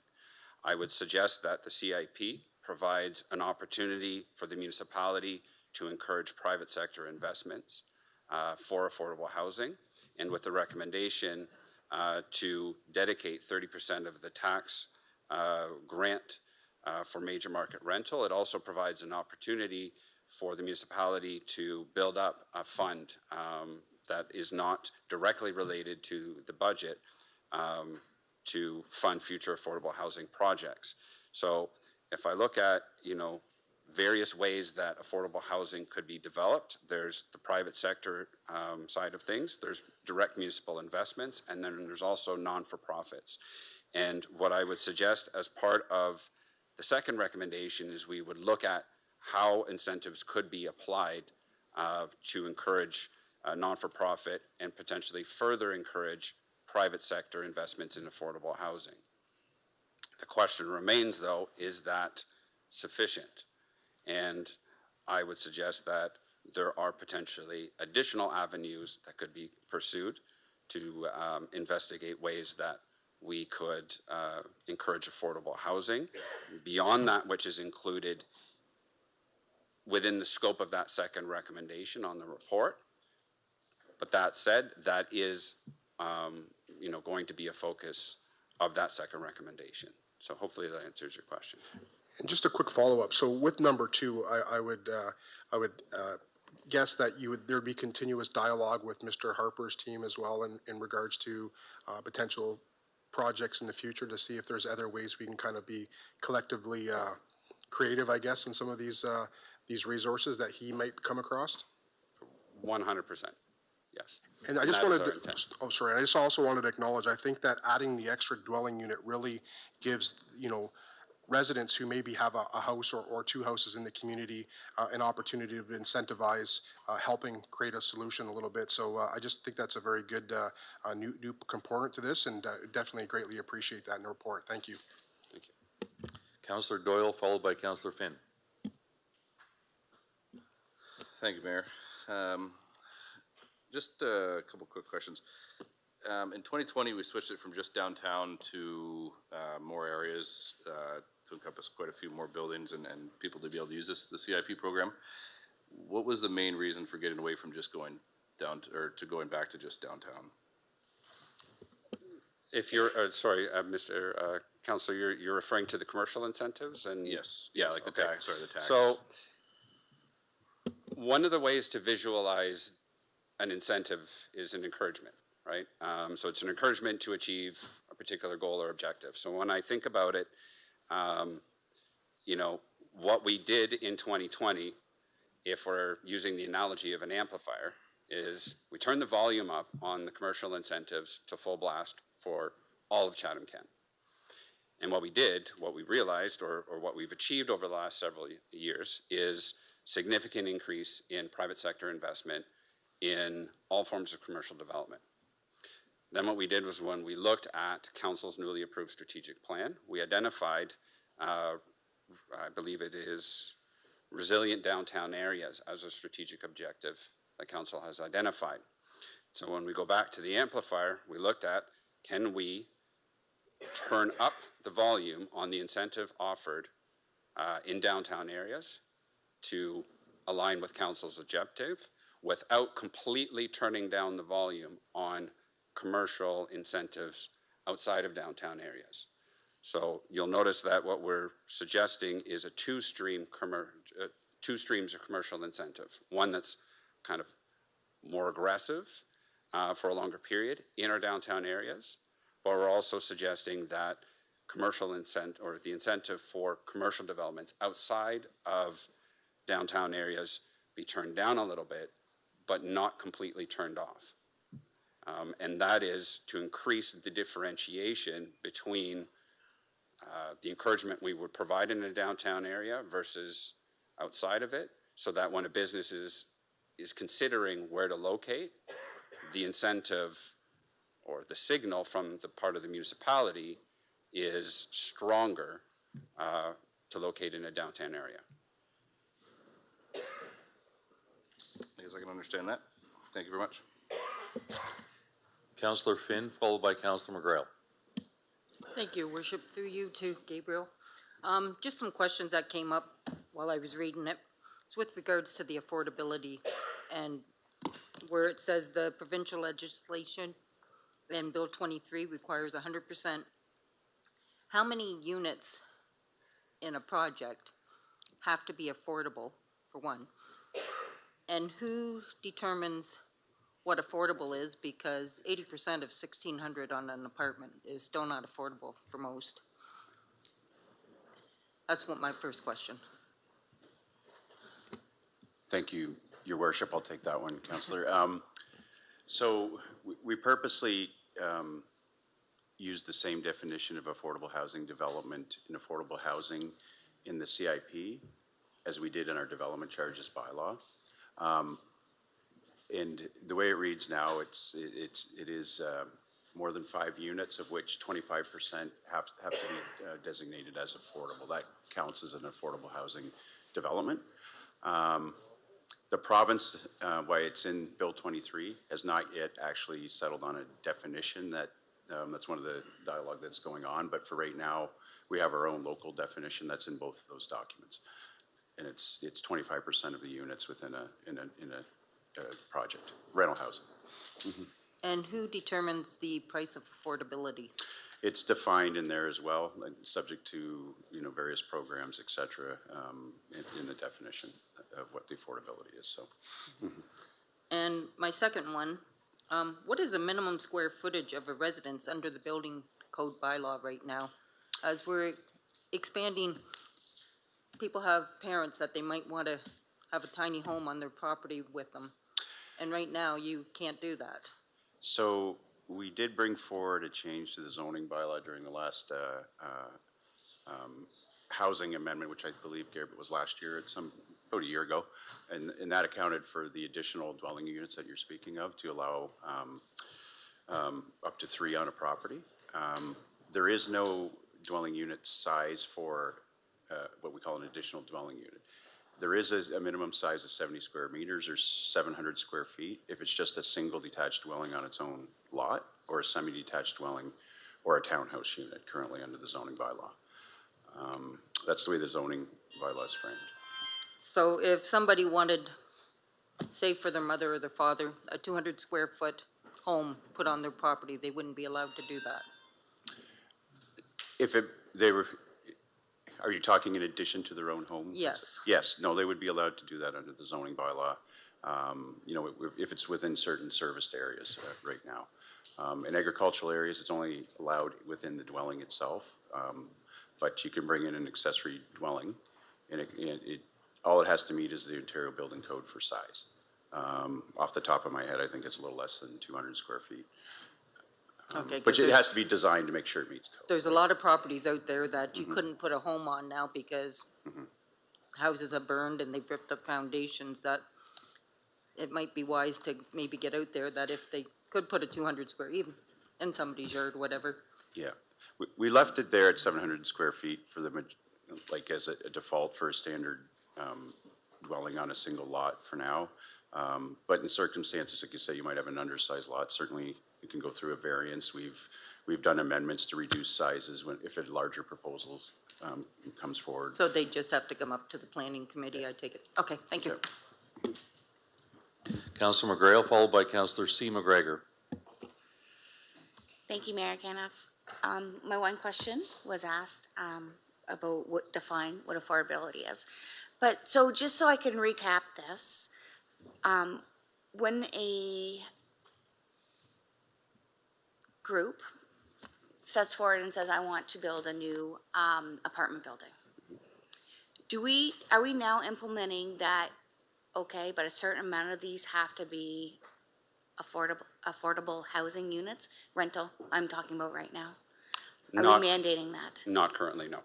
No, in order to become eligible for the major rental residential stream, the developer has to propose a building or development that contains at least 50 units.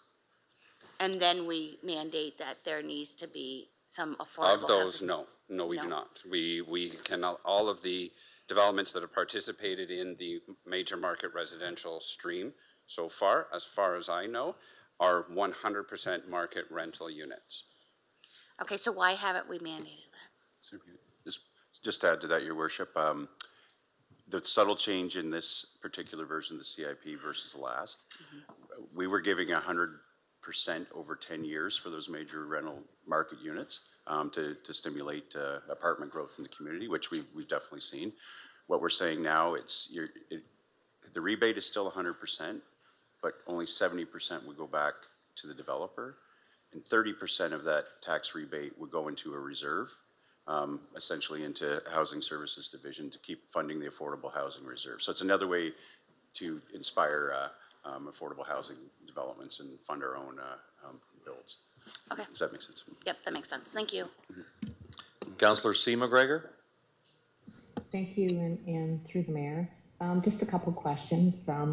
One will go back to what I heard earlier. So the 700 square foot new build, does that have to be a separate new build, or would say a granny flat over a existing garage that equated to 700 square feet, would that still count as a new build for somebody trying to, say, build onto their property to add for family?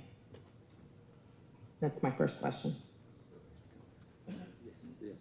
That would qualify as an additional dwelling unit. And as we've proposed in the housing bylaw, zoning bylaw amendment in April, we've essentially removed the minimum sizes for additional dwelling units from a municipal regulatory standpoint, and we've actually deferred to building code on that. So as long as the dwelling unit contains, I believe, a sleeping area, a washroom area, a kitchen area, and then has its own separate entrance, I believe those are the main criteria for qualifying as an additional dwelling unit and achieving conformity with the building standards. Thank you. And my other is totally off to the other side. In your chart that you have with the adjustments, it keeps referring to eligibility to downtown areas. I just want a better definition on eligibility to downtown areas. Are you talking like BIA areas, or like, I know in the scenario of Wallowsburg, we have businesses outside of BIA on the Wellington Street area, on the far side of the river, and we now have a south side plan coming into place, which, so I would like a better definition of eligible downtown areas. Okay. Well, thank you for the question, Councillor. Downtown areas have actually been Defined in the appendix to the main report. So near the end, you will find 16 maps that have been created for primary residential areas or secondary, secondary urban areas and some of our hamlets. So with regards to Wallaceburg, and these maps, I should say, for the primary settlement areas are based on our official plan mapping for downtown areas in the OP. So for Wallaceburg, the boundaries of the downtown area would mirror that of the official plan. Okay, I'm just going there. So I got into the bylaw and got partway through the bylaw, and I'm sorry, I did not realize that these were at the very end of so that is Wellington, Elizabeth. Okay, but that it looks like it covers a very small piece of the portion across the Sydenham River onto King Street. It doesn't run parallel up to Murray Street, which is a concern. It covers from Herbert to maybe, what does it say here? Bridge Street and just a couple past there, which is kind of an issue in our area when we're doing a south side plan, and that goes all the way up to Murray Street. So is there any way to look at that, or is there a possibility of amending that somewhat to include the other south side, which is, or even including what we've incorporated into the south side plan?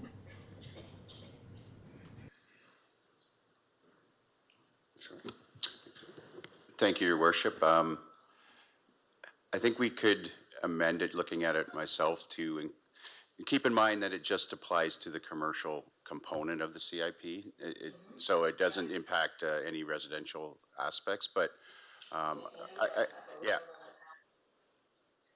no, I hear what you're saying. I think we could entertain a motion to simply amend the map to mirror the commercial.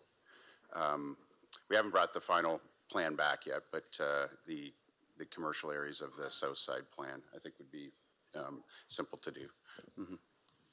It's probably simpler to do it now than to have to bring it all back later. So, so if I could entertain then a motion to then change at least for the Wellsburg area, up to the Murray Street area where it fits in with the south side plan. And I understand further back in the south side plan is more housing and residential would fit in other areas, but I'm more interested in the downtown areas because it's still unknown what will happen up to the Murray Street Bridge on the south side plan.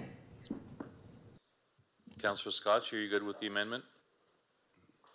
Thank you, Mayor Caniff. I guess would that be looking at all of the downtown areas? Because the Blenheim area is the same thing. It's there's some components where it's on the fringe area as well. So, I mean, I'd hate to just look at one specific area because I had the same kind of questions in regards to Blenheim. Just, is that possible to just revisit the map? Ask, are you in a process of a south side plan in that area? I know our south side plan has up to Murray Street incorporated, which I know hasn't passed yet. And if it needs to come back at a later date, that's fine. But I want to make sure that little slice is not missed out within our south side plan. Bruce, go ahead. Yep, thank you, Your Worship. What I would suggest, to Councillor McGregor's point, that is true. It's been done under a new secondary plan. I would suggest that we can look at the other downtown areas as part of kind of the next phase to see if any tweaks need to be done and come back at that point. But the part of changing it per se is, these are the areas that are identified in our official plan now, so you're kind of, you're changing things on the fly without any real policy context, is my point.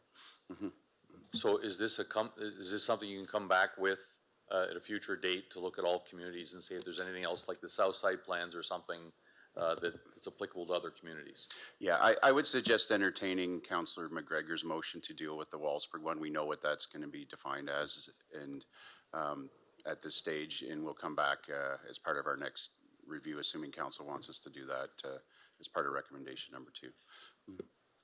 Okay, so the motion will stay as is without the amendment from Councillor C. McGregor then. Can I then entertain a separate motion afterwards? Yes. Thank you. Mayor Caniff, just point of order, I'm not opposed to the number 3 at all, sorry, to Councillor McGregor's thing. I was just curious because there's also the aspect of the Wheatley aspects that we're talking about as well.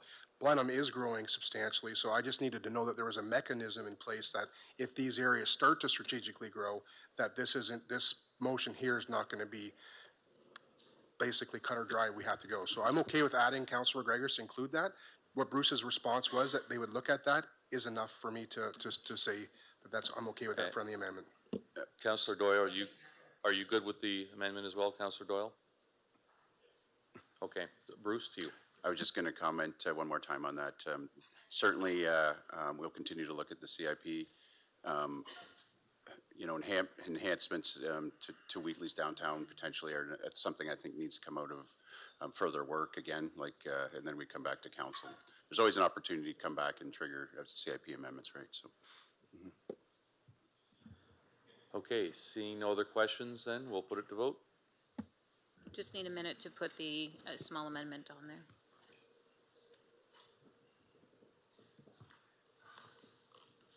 Bruce, to ensure that we captured it properly, if we say something to amend the Wallaceburg boundary map to include up to Murray Street to reflect the Wallaceburg South Side plan, does that work?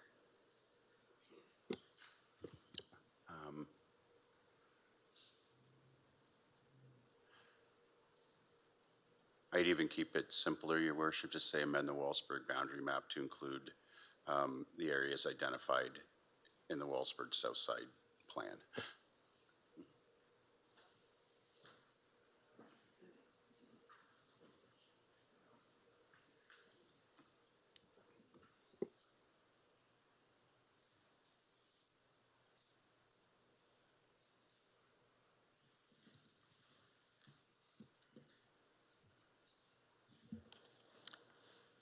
All right, with that, we'll put it to vote. Councillor Bondi? Yes. Councillor Carmen McGregor? Yes. All votes are in. Motion passes 17-0. 16B, Municipal Housing Pledges and Targets, Strong Mayor Powers, and Building Faster Fund. Councillor C. McGregor and Councillor Doyle, can I get you to put this on the floor, please?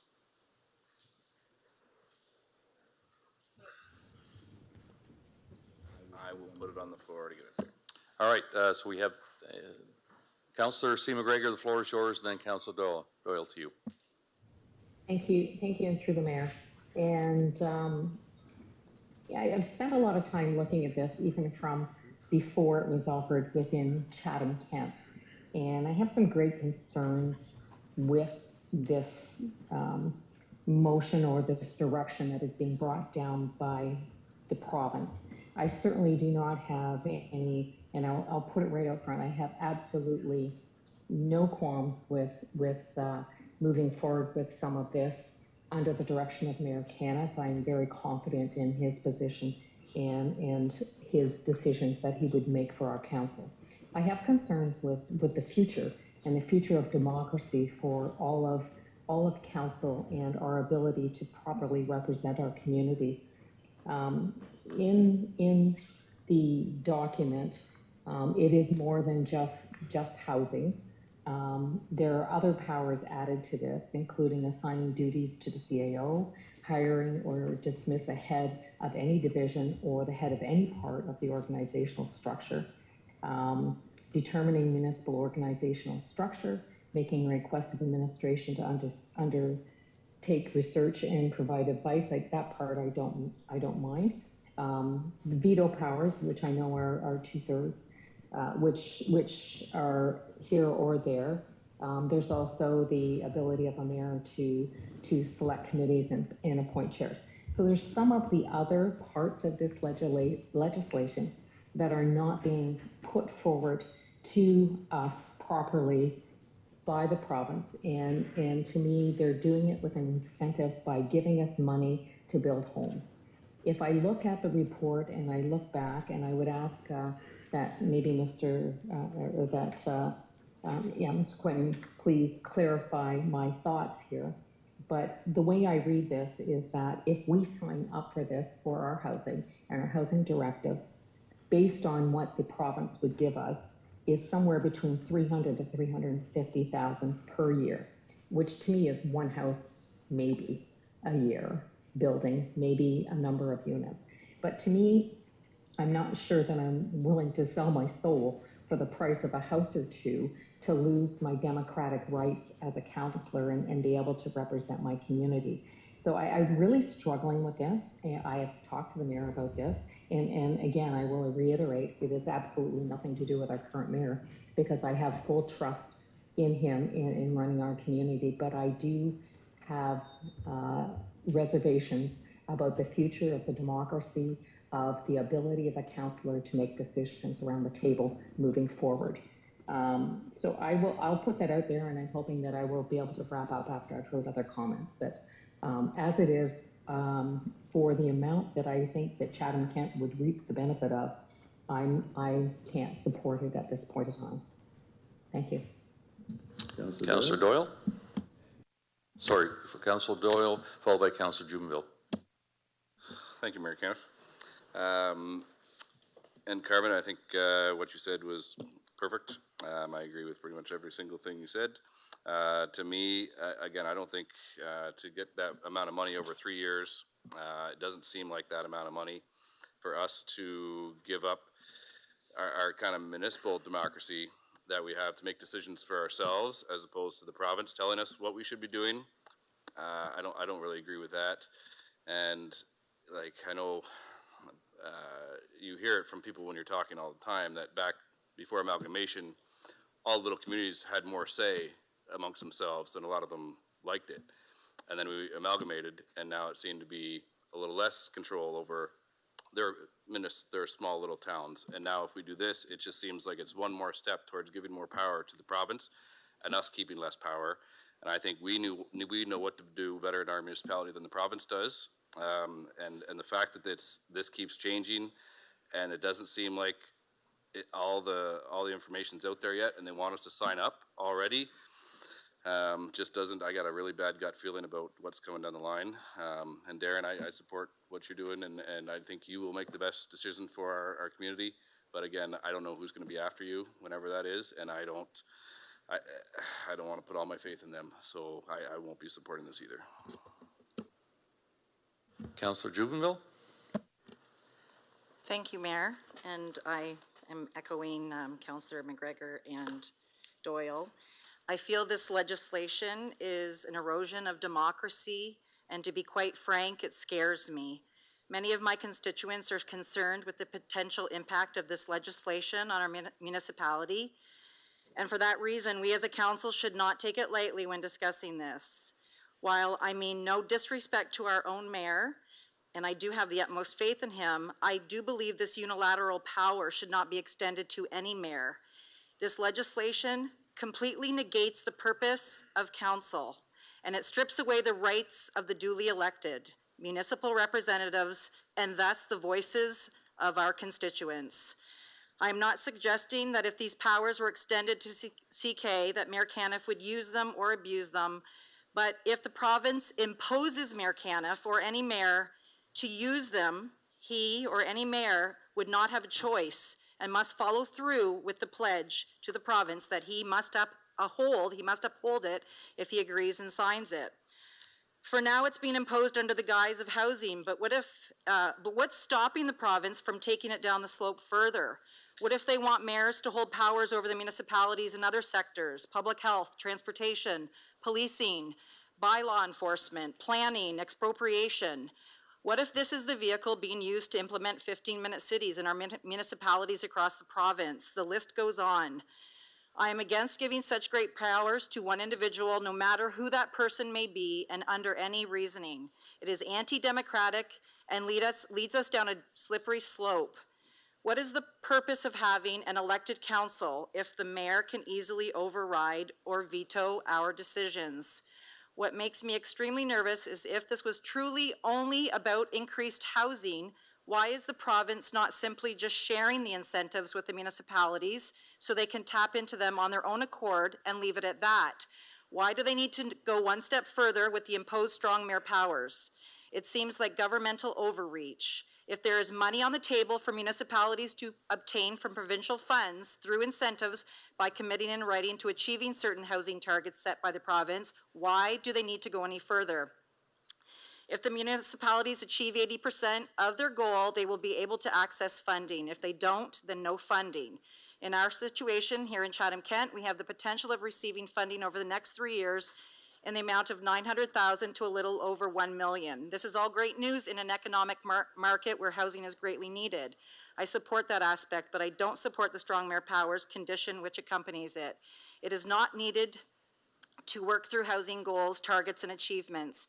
Chatham-Kent should be very leery of a provincial government that wants to hold this much power over our mayor and thus our council and thereby our residents. So if we don't agree to it, I just want to confirm, does that mean that the mayor doesn't sign the pledge, or how does that work? And there doesn't seem to be an end date to the strong mayor powers, so is this like a never-ending power that will be implemented in councils across Ontario? And then it speaks of provincial priorities and what they are currently. They use the word currently. But what happens when those priorities change? How does that affect us without even knowing what these priorities are? And if we do proceed with the strong mayor powers, legislation does not require the mayor to provide any written notice of his or her decisions to council, clerk, or EMT. If this does proceed, we need to develop a policy of Mayor Caniff's decisions that will be visible and transparent to the public. Thank you.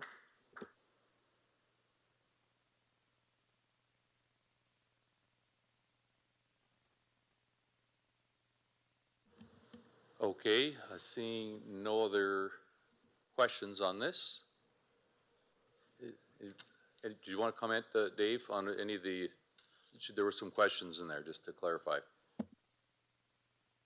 Thank you, Mayor Caniff. I wasn't clear whether Councillor Jubenville, I was getting ready, I wasn't clear whether Councillor Jubenville actually wanted those questions answered or whether it was more about she was speaking. So that's why I was just getting prepared. So do you actually want me to answer those questions? Yes, yes, please. Okay, there was a number of them in there, Councillor, Mr. Mayor, through you, so I'll try to cover the ones that I can, and if I miss a couple, if you could help me with a reminder. So the first is on the matter of provincial priorities. So just to the audience, my name is David Taylor, I'm Director of Legal Services. The provincial priorities are laid out in a regulation right now under the Municipal Act, and under the way that legislation works, the minister could add different provincial priorities, so there is a possibility for changes to provincial priorities in the future. As of right now, all of the narrative has been from the province. It's really about meeting the 1.5 million homes goal. You also talked about an end date to that, and we haven't heard anything from the province to indicate any sort of end date. They would be putting these structures in power to achieve those goals. We have no kind of visibility on whether there would be an end date to these powers. If you could help me remember the other questions. Maybe. Well, I just wanted to confirm that if we do go ahead with it, that we will develop a policy that will be transparent to the public, because it states that we don't have to do that, or the mayor doesn't have to do that with any of the decisions that he makes. And I know he doesn't need council's, he doesn't need a resolution from council, so I just didn't know how this was, like, are we voting on this, or is it just, how are we ending it, I guess, is what I'm asking. Thank you, Mr. Mayor, and thank you, Councillor, for the clarification there. So The way that the province has communicated it to date, we received a letter, and this is consistent with what the Premier had said at the Association of Municipalities Ontario conference. There had been a previous version in which the mayor's powers only would come if council passed this housing pledge. The province has revised that now, and the question is whether or not the mayor submits his commitment, and that's what ties to the strong mayor powers. So if council doesn't pass this, that doesn't actually say whether the strong mayor powers will be granted or not granted. That's not what the province is looking for. Thank you. Councillor Story, followed by Councillor Hall. Thank you, Mr. Chair. I just raised a question to Bruce, I believe. So if I'm reading your report correctly, we are already on, you believe, in your professional opinion, based on the housing starts we've already seen in the last several years and going forward, we're already on target to meet those numbers without the strong mayor powers. Thank you, Your Worship. Yeah, that's correct. My understanding is they would essentially start the targets this year for 2023, and it goes out to 2031. So it's 9 years. If you do the math of 1,100, that works out to, what did I say, 112 units a year. We've surpassed that even in our slow years back 10 years ago. We were doing not a whole lot more than that, frankly, but we were doing more than that. The last, and you can see in the report, we're averaging 500 since 21, 22, and to date through 23 per year. Mm-hmm. Thank you. So we're already surpassed the target for 23 to be clear if we were to submit. So we're already meeting the targets and exceeding them in many cases without taking a sledgehammer to democracy.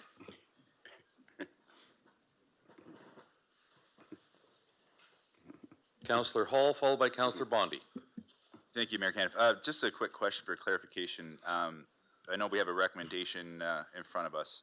I just want to confirm that we're not committing to anything right now except for staff to work on a housing pledge to come back to council where we're going to be able to finalize that and vote on it and have another discussion on it. We're going to be able to take a look at that, right? We're not making any final decision on any of this except for we're going to direct administration to work on a housing pledge to bring back to council, right? Thank you, Your Worship. That is correct. The recommendation is for council whether they want administration to work on a housing pledge, as Dave noted earlier. The strong mayors and the actual funding are really subject to the head of council submitting in writing whether we're going to meet the target or not by October 15th.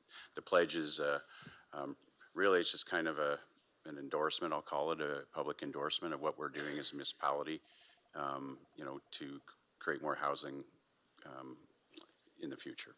Thanks. We just need time to get going on it, frankly, if we're going to do it or not. Mm-hmm. Councillor Bondi. Can you hear me? Yes, we can. Okay, thank you. Again, thank you, Mayor Ken. So my question is, we're going to make this pledge this evening, which presumably we will do, but I don't really see the utility in what we're doing tonight, because if council votes for this, it's really Mayor Caniff's decision to apply for the strong mayor powers through the province. So what council does tonight, all we're doing is effectively endorsing a housing pledge, which clearly I don't think that we would not endorse, because that's something that's been a priority of this community and every other community really for many, probably at least years. So maybe, Dave, if you could clear that up for me, what are we actually endorsing? Is this, are we endorsing tonight a housing pledge or a strong mayor's powers pledge? Thank you, Mr. Mayor, and thank you, Councillor, for the question. So, no, you are not endorsing a strong mayor powers pledge. The province really sent us a letter that was provided to council that really broke these two things out into two different time periods and two different processes. So one of them is that by the middle of October, The mayor is to respond to the province whether he has made a commitment to meet the housing goals, and if so, the strong mayor powers would be provided to Chatham-Kent. Kind of separate from that, the province has also asked that the municipality submit a housing pledge, and the direction tonight is to provide administration with direction to go away, produce that housing pledge, and return in the time periods indicated in the motion.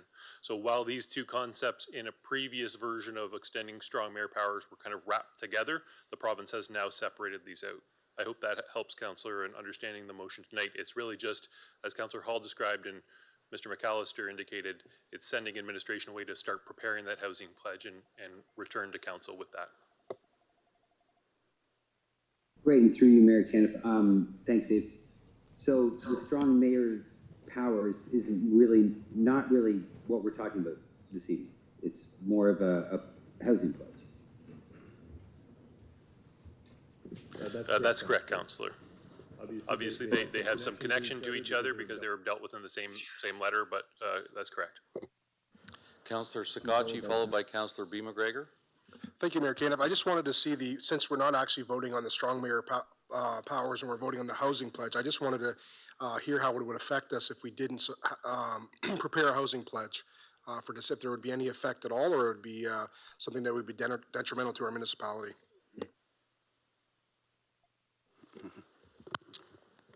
Thank you, Worship. I'll start on this. There is really, the housing pledge is not legislative in nature. It's not a policy document. It's really just to show the strategies and outline what the municipality is doing. I think it's to show support to the province in terms of being able to demonstrate what is this municipality doing to create housing with the goal of 1.5 million homes in Ontario over the next 10 years. Other than that, it really has no, it doesn't bind council to anything other than it's a pledge, and we would, I think it's not a bad idea just to track and for the public to understand all the things that we are doing, because we have done a lot of things. We just went through the item before, that we've been doing the last 4 years, for instance, to increase housing in the community, so.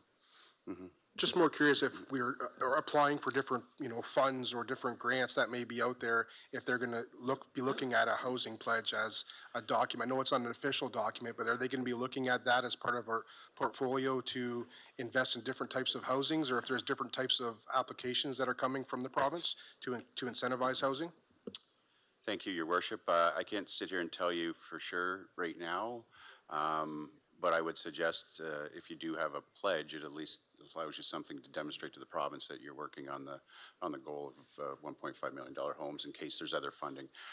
Even with this, what they call this Build Faster Fund, they haven't really released all the details on how those funds could be used. It could be for capital investments in infrastructure. It could be, other studies or incentives, but we don't have those details yet. So.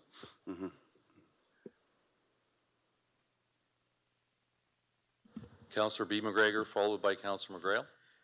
Thank you, Mayor Caniff. I don't think it's surprising that the province's plans on housing are causing a little confusion tonight. So I'm glad to hear that they've sort of decoupled the strong mayor powers from the housing pledge, and I think that it's pretty clear we'll make that housing pledge those quotas pretty quickly in Chatham-Kent, and hopefully can access that funding. But I do hear a lot of apprehension about the strong mayor powers, which I think we heard quite a bit about at the AMO conference, and many individuals shared those concerns. So not to put you on the spot, but I wanted to ask the chair how they might feel about signing up for those powers. Thank you. Thank you, Councillor B. McGregor.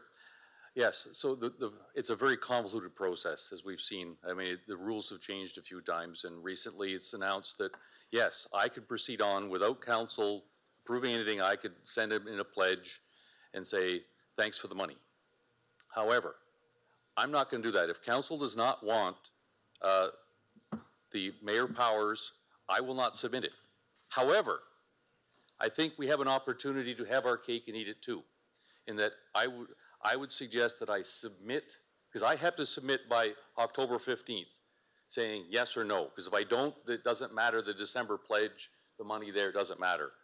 So what I'm going to propose is I submit the pledge and say we will commit to that. However, we will decline the special powers for the mayor. So that would allow us to get the money, so, assuming they will accept that.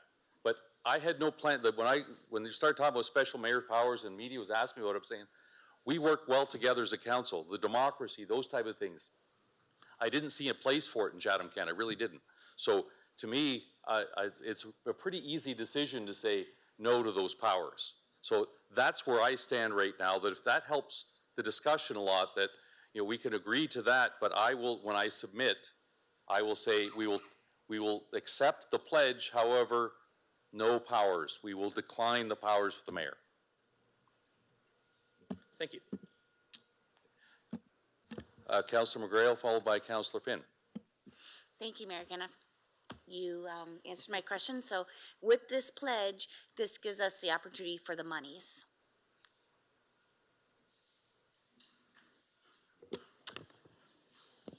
Your worship, the mayor, to be eligible for the funding, the mayor needs to commit to the housing targets of 1,100 homes by October 15th. And then subsequently, you're expected to do the pledge by December 15th. Okay, now you got me confused again. The pledge is the mayor's powers pledge. Is that what you're saying? So committing to this by October makes us eligible for the monies. Thank you, your worship. The committing by October 15th is just a commitment from the mayor telling the minister that we will commit to meeting our target of 1,100 homes by 2031. The pledge is more of a strategy document that outlines how you're going to do it. I got you now. Okay, thank you. Councillor Finn. Thank you, Worship. Not that I don't believe you wouldn't write that on a motion, but could we get your words on a motion? I was just thinking that as I was looking there, I was thinking number 2 to say the mayor will, what I said there, number 2, the mayor will accept the pledge by October 15th, but decline the special powers. I'm good with putting that in the motion. That I think it makes it really easy for us to say we'll take the money.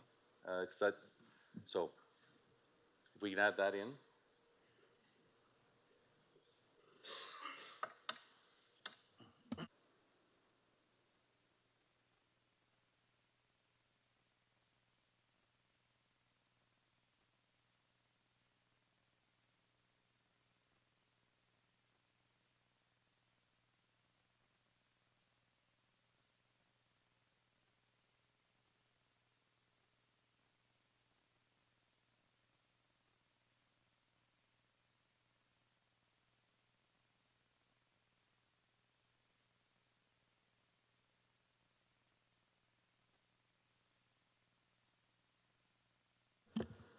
So with that, given that we've added something into the motion, I guess the mover and seconder, if I could check with you to make sure that the mover and seconder is okay with this amendment.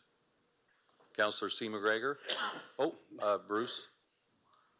Go ahead. Thank you, your worship. Again, just for clarity, number 2 should say housing targets, not pledge, by October 15th.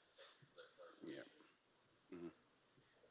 And your worship, sorry if I can, just to further clarify that. So what that means is ultimately the pledge itself will have to come back to council. So really the mayor's letter to the province would say that I'm accepting the targets, but council will submit a pledge by the end of December, whatever the date is in December, but I am not accepting the strong mayor powers. Okay, so I want to make that clear because it doesn't end the discussion today, because the pledge is still something that must be done by council, and that will be done later on, as Mr. McAllister explained.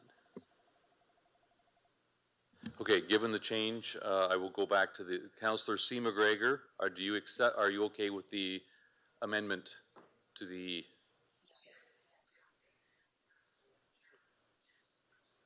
I will say for everything we learned at AMO and going forward and all the people I talked to and everything we've seen going on within the province in the last couple of weeks, everything in this report just made me a little more unsecure as the future democracy for the elected officials. So having this part and the better clarification yes, I can accept this as this is presented at this point in time. And Councillor Doyle, as a seconder, are you good with this? If you have any other final thoughts on this? Yeah, we can add that. I do have a thought on that, though.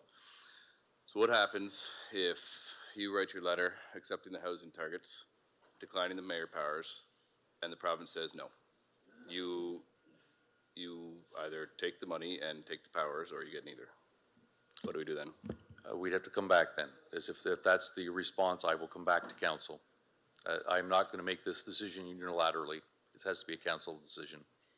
Okay, that's the only thing I was worried about, is we start this process, the province just says no, and then we're already too far through this process to come back. Yes, so I will endeavor to write the letter sooner rather than later, i.e. this week. And so we'll hear back from the province fairly quickly, and if it's anything but, thank you very much, we'll accept that. And we'll accept the powers, we will come back to council. Okay.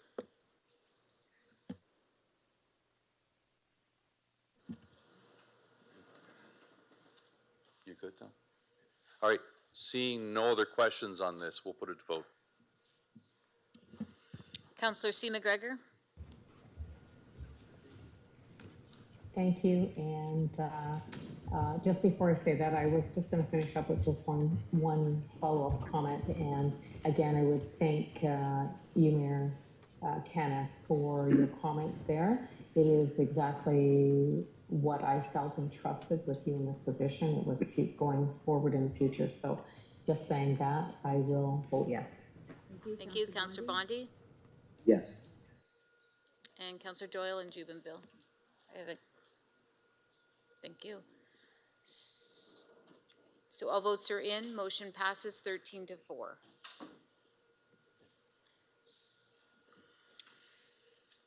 We're moving on to item 16G, motion of Councillor Pinsino, the Natural Heritage Strategy. But Council, I just have a quick message. Council, as you are aware, that there are two motions on the same subject that are on the agenda this evening. It is likely necessary to talk about both while councillors are making their points. So procedurally, as clerk, I will not be so stickly about sticking to one motion versus the other. So we will proceed with the discussion, and when the discussion is complete, we'll move to vote on Councillor Pinsino's motion first, and depending on the results, we'll move over to Councillor Hall's motion. So I just wanted to clarify that at the beginning. Okay, we will go on to Councillor Pinsino, if you could read the motion. Thank you, Worship. Whereas the municipality implemented a temporary clear-cutting bylaw on April 26, 2021 with no end date, and whereas the Natural Heritage Strategy worked from July 3rd, 2014 until April 26, 2021, be it resolved that Council remove bylaw number 72-2021, the temporary clear-cutting bylaw, and reinstate the Natural Heritage Strategy. And if I get a seconder, I got some comments, Your Worship. Councillor Thompson? I'll second it. Okay, Councillor Pinsino? Thank you, Worship. 99% of farmers are good stewards of the land, and they've been good stewards of the land on some farms for several generations. Personally, I'd like to see incentives put up for woodlots. I think that could help us somewhat in this dilemma that we seem to face so regularly. We need to reinstate the Natural Heritage Strategy, and not only reinstate it, but enhance it. Over the last 3 council terms, we've had constellation and public meetings on several occasions. I'm not sure how much more input we can possibly get that hasn't already been brought up or discussed.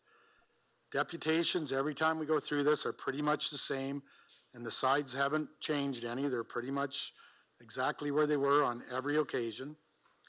And I believe we seriously need to deal with this tonight and stop kicking the can down the road like we've done for 3 councils now. There will be a motion likely to defer this and move to the next one, but I ask, let's just deal with it tonight and be done with it. Thank you. Councillor Thompson? Thank you very much. I just have a couple of quick notes here that I wanted to bring up.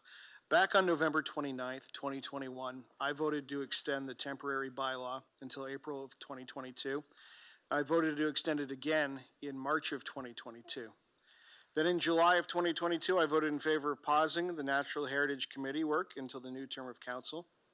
Back on December 5th, Councillor Hall was appointed chair, which, to be honest, was something I had totally forgotten, but that's okay. December 12th, we received the report as a new council. And then while some work has been done on the strategic plan, that's the last we've ever moved on it, and I don't think that's right. I think that we have to wear that. I think that's on us. But I think the important thing is that it was supposed to be a temporary bylaw that was put in place. To be honest, there's a lot in Councillor Hall's motion I do like, actually. I think we do need to deal with this issue. I do think we do need to recognize that there's a vested interest by both sides. Both sides are very deeply entrenched. And I think there's, to be honest, still work that needs to be done. But I think we need to deal with it in a way that doesn't put undue pressure on one side in support of another. So I would like to support this. I will be supporting this. And I am interested to see what comes out of our future endeavors as we move forward on this issue. Thank you. Councillor Doyle? Thank you, Mayor.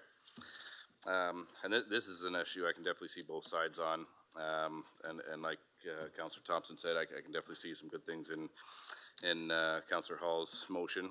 To me, just being a newer councillor on here, we just keep approving more and more agriculture land to be developed on.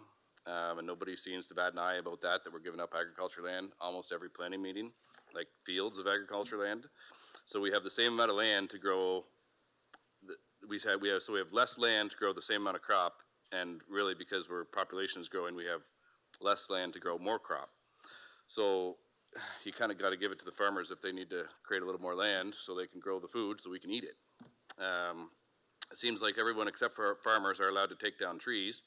New highways allowed to take down trees, hydro's allowed to take down trees, development's allowed to take down trees, but yet farmers who have been taking care of these for generations aren't allowed to touch them.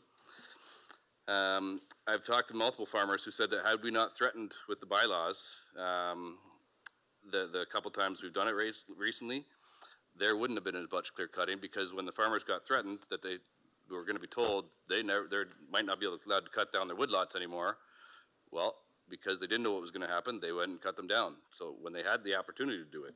So had we not made those bylaws or threatened about the bylaws, we might not have more trees now than we did then. Multiple farmers have also told me that they won't plant new trees now because they aren't allowed to cut them down. So that's not really helping tree development. It seems like we're currently valuing housing development over agriculture land and our growing food abilities. So if we want to stop the farmers from wanting to take down some trees, maybe we should say no to some of these big developments that are taking up our farmland. I do really agree with the extra incentive program. Like it said, the one deputation said Essex woodlots have grown by 2% or more with no bylaw. So we should probably look at what they're doing, see if we can get our tree lot coverage up without a bylaw as well. And I know, so we had two deputations tonight that had said that they had woodlots over 30 acres. To me, one of the incentives could be not taxing any woodlots, regardless of size, because right now, you're, with the incentive program through the government, you're up to 10% or up to maximum 30 acres isn't taxed. Well, if we don't want them to cut down their trees, maybe we shouldn't tax them on any of them. That seems to be a pretty good solution in my mind. So I'll be supporting Councillor Pinsonneau's motion. I think the farmers have proven before to do the right thing, and I think we do need some more land right now to grow crop. So if we don't stop giving it up, we wouldn't have to do this, but that hasn't happened, so thank you. Councillor Hall. Thank you very much, Mayor Caniff. First of all, I'd like to thank every resident from our community who provided a deputation tonight, whether you were here in the council chambers or on Zoom or through email. Everybody's input's very important for us to hear while we make decisions as a council. And I think it'll be important moving forward when we delve back into our natural heritage work. And to my council colleagues, You know, it was only a couple weeks ago that we unanimously approved our strategic plan for our council term. And, you know, as it says in my motion, you know, we collectively identified 4 priority areas, one being ensuring environmental sustainability. Among the commitments that we made with this plan includes preserving natural heritage. Last term and early in this term, and as Councillor Thompson mentioned tonight, I was honored to be voted in by all of you to work as the chair of the Natural Heritage Committee of the whole. As the chair, I felt it was imperative to wait until our current term of council had approved our council term priorities before reigniting the process. Now that we have done that unanimously, supported our priorities for the upcoming term and affirmed our commitment, now's the time to carry on with this work by the committee. You know, as everyone is aware, the motion's coming up. I believe it starts really a kind of a clear path forward for the natural heritage work, and it's rooted in transparency. It focuses on creating more public consultation opportunities, which I think we still need for a few of these elements. And it'll give the opportunity for every Chatham-Kent resident to be informed. You know, and council, we can be informed by the tremendous amount of work and data and information that we gathered during our last term as well. It's an important for our issue for our communities have to look around the council chambers tonight. Obviously, it's there's a lot of passion. I know I've said that before. There's a wide spectrum of views across Chatham-Kent, and we've heard that this evening as well.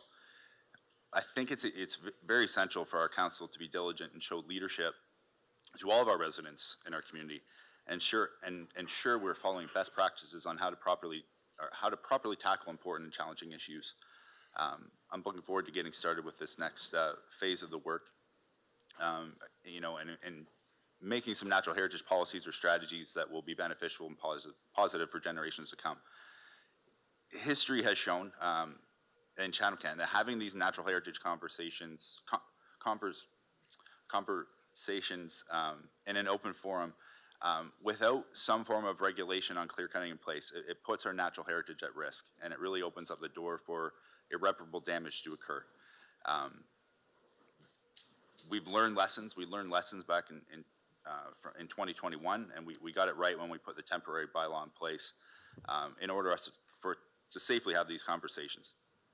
Now is certainly not the time to remove this regulation. We still have work to do, and we're just about to embark on it. Is the current bylaw that we have in place, is this a long-term solution? No, absolutely not. You know, we need to get together as a committee of the whole, collectively, and we need to look at, you know, take a critical or really an open-minded look and focused look on what the regulatory piece can look like moving forward.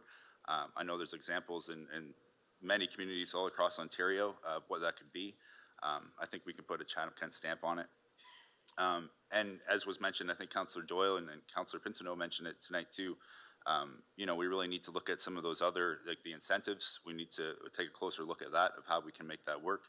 And as well as the education elements. I know those were kind of cumulatively, you know, what we learned last term at the Natural Heritage Committee. Those 3 elements, the regulation, incentive, and education. Those were, you know, that's the best practice on dealing with natural heritage policy creation. So I'll wrap it up. I think the next step, you know, tonight that we have to make to responsibly continue our work on natural heritage is to vote no to Councillor Pinto's motion and vote yes to the one that I presented. Thank you. Councillor Juvenville, followed by Councillor Finn. I just want to thank everyone who delivered deputations tonight on both sides of this polarizing issue. I know all of you are passionate about your stance on the clear-cutting bylaw, and I am respectful and empathetic to both sides. I love trees and I respect the importance of Carolinian forests. I know and value the importance of trees and wildlife. I hate the thought of wildlife being displaced. I also hate the thought of big developers coming into Chatham-Kent, tearing down our trees or buying up our farmland for industry, development, and housing. It is sad what happened in nearby St. Thomas in the name of progress with the Volkswagen plant. What I do struggle with, as anyone who knows me, is taking away the property rights of our local farmers. I believe in our charter rights, our constitutional rights. our inherent rights, and yes, our property rights. How can I vote in favor of telling a farmer what he or she can and cannot do on his or her own property? With farmers losing 319 acres of farmland every day, we are in an emergency state on that front as well. Who are we to prevent local farmers from enhancing their businesses, which is our food? I know many farmers, they are good stewards of their land.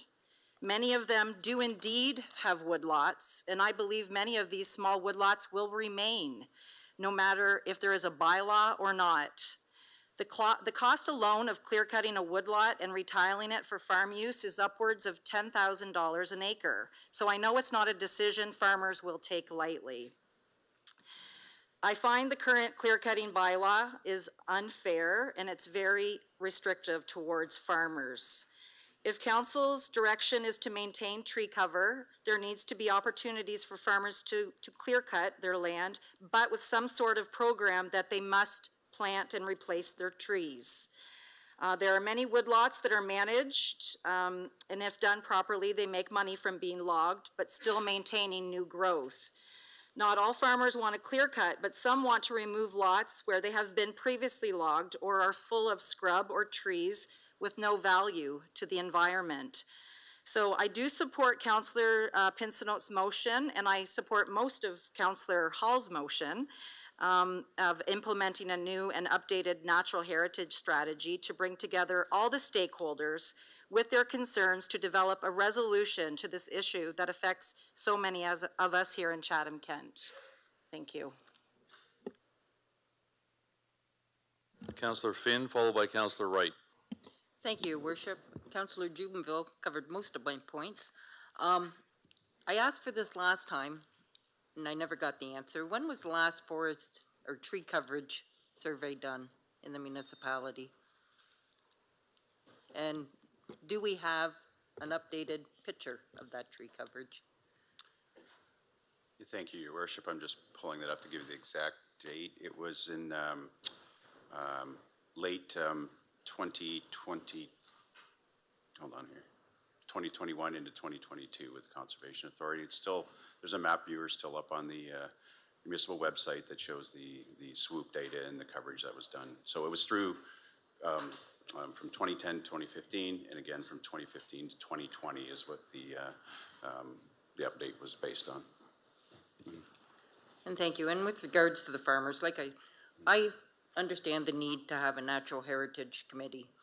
It should be all stakeholders like it was before. The stakeholders, for the most part, the farmers, kept up their end of the deal when they came to an agreement.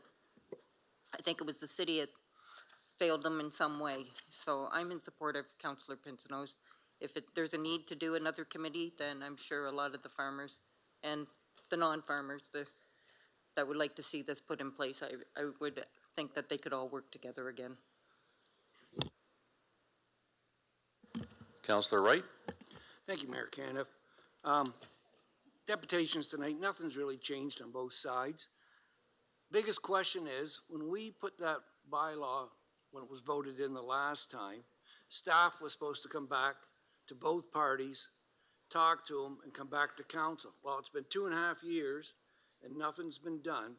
Can somebody from the staff tell us why it hasn't been done? Bruce. Thank you, Your Worship. Just to clarify, I'm confident administration met the recommendations we got from council last summer. It was to pause the committee of the whole. Staff be directed to include a link related to natural heritage for the 2022 municipal election page. We did that. And the other one was that we bring an information report to the new term of council by the end of 22, which was referenced tonight. We did that on December 12th. There was no further direction received from council after that. So then it'll go back to the direction they received tonight, or how will it go? Thank you, Your Worship. Yes, we'll take whatever direction we get from council and proceed from there.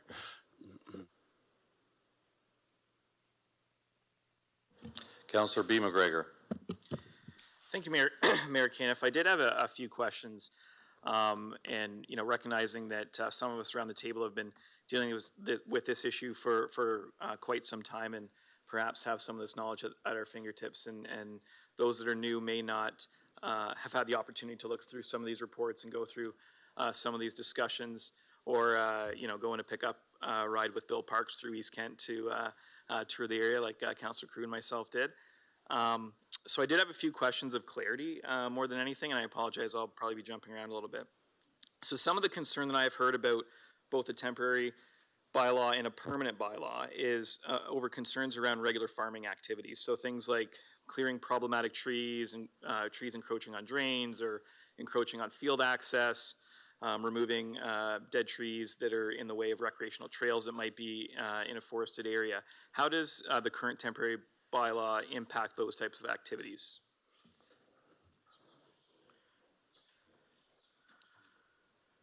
Thank you, Mr. Mayor. Thank you, Councillor, for the question. So the bylaw regulates clear cutting, and so it talks to a woodlot that is more than 0.2 hectares, about a half acre, and cutting at least 0.1, which is about a quarter acre. And so long as the activities are kind of less than that amount, so as you described, a tree here and there to clear out a field or to address a trail or whatever it might be, those wouldn't be captured by the bylaw. It's clear cutting of at least kind of a quarter acre of trees. Yeah, and I appreciate that clarity, and I think that's really important when we're focusing this discussion on what we're actually talking about, and that's the temporary bylaw in its current state, which is really just to stop clear cutting. It's not to encroach on some of those regular practices of farming, and the intention was never to impact farm businesses in that way. Did also have a question about the 10% limit on tax exemption up to 30 acres. I know that's something that we discussed through the committee on the whole, and obviously is a concern that Councillor Doyle rightly brings up. And I think it's something that we advocated for in the past. It's my understanding that's a provincial regulation. Is that correct? Thank you, Gord Quinton, CFO, answering that part of the question.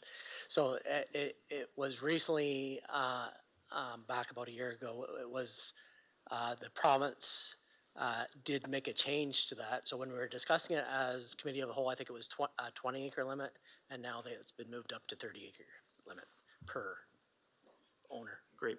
And I appreciate that, and I think that as part of the committee of the whole process, which we should be continuing through Councillor Hall's motion, those are the types of solutions that we need to advocate for. Obviously, regulation on its own isn't suffice, and we need to be looking at all those options, which I think we've got a good summation of in some reports, but are discussions that can continue.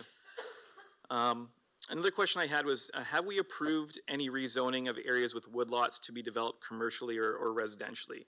And I've been around long enough to know the answer to that, but the last time that was proposed, what was council's response? Thank you, Your Worship. No, there's been no development proposals over the last 10 years that have resulted in the removal of what I'll call a woodlot. Sure, there's been some tree lines removed and things like that, but a full woodlot.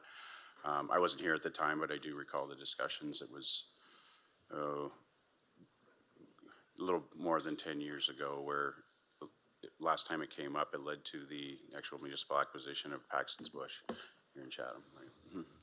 Thank you. Yeah, and I think those are some good questions for clarity, just in sort of refocusing what we're talking about tonight. And I think to focus, there's a lot of arguments to be made for and against a bylaw, and I think there's been a lot of helpful deputations and respectful comments tonight, both for and against. And we're not talking tonight about a permanent bylaw. We're not talking about the totality of tools that we have to address tree coverage in Chatham-Kent. What we're talking about is a temporary bylaw that is in place with the intention of it to be in place until such time as the committee of the whole, which includes input from all stakeholders, makes a recommendation to council and we accept that. So, as much as we may be discussing the pros and cons and who's impacted, we started down this road with the intention to do this the right way. And I think we owe it to community members, we owe it to all the stakeholders to continue that work.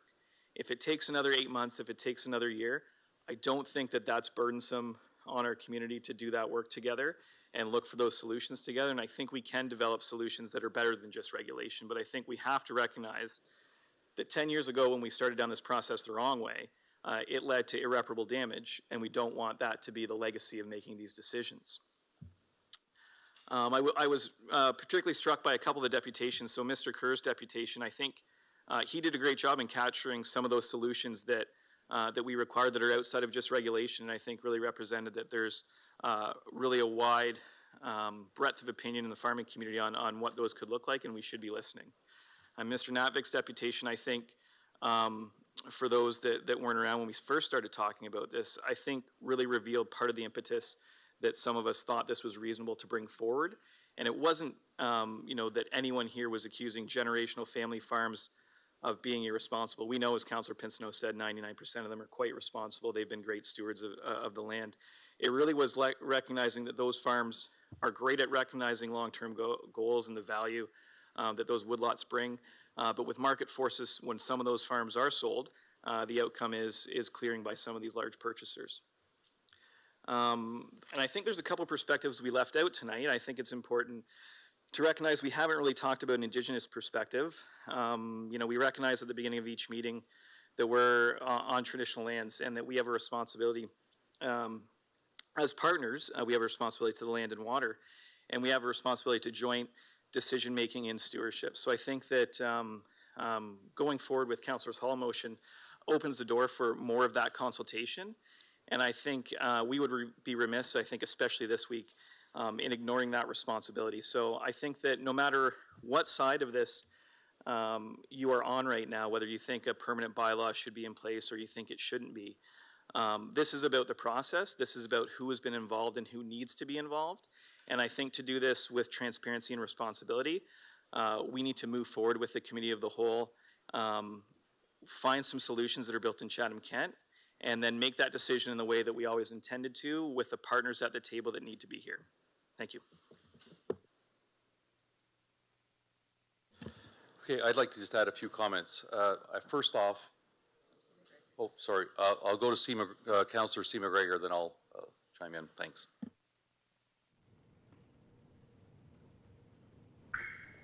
Thank you. I was actually just texting Judy to make sure I was still on the list. So I don't know how I could say it much better than Councillor McGregor. And I want to recognize everybody from the community that presented tonight, that have emailed us within the last few days, and all of the people that were engaged even in the last process. I think the difference for some of us is that the position of this committee came to a halt because an election was in place, and it was becoming a point where it was better to turn it over to the next council and to move forward.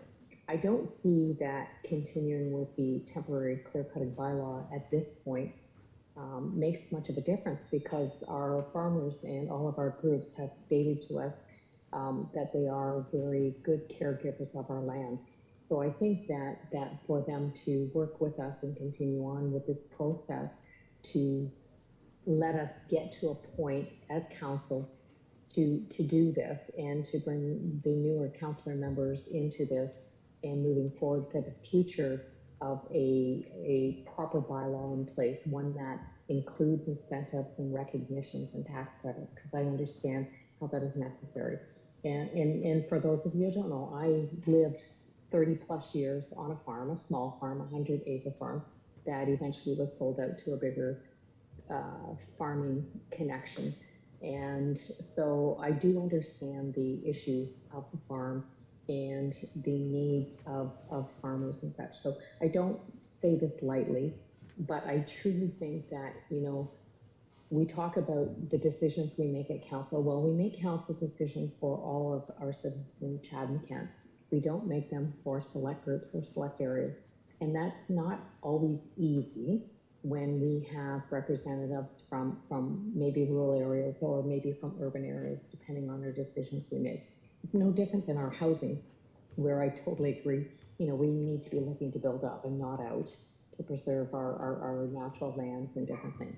I also know over the years that I spent on the farm with the farming and the crop that we did have during those years, that the technology has changed so greatly to increase crops, as within Chatham-Kent, the structures of greenhouse to increase food productivity.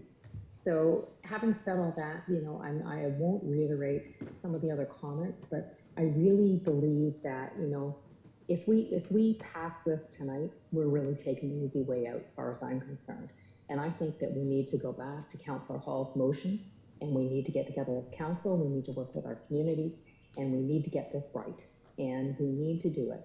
And I don't think that keeping the temporary clear-cutting bylaw in place while we finish this is going to make a big difference for our good stewards of our farmers that are within our communities and doing the fine work that they do. And I think that we could work together to get to an end decision that will bring us all together in the end and do this right. And I don't think by taking this shortcut tonight is a good way to go.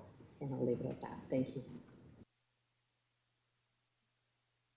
you. I want to start with, I've been super impressed tonight we've come together and there's all sorts of different viewpoints in the room, and we've been completely civil. We've listened to each other.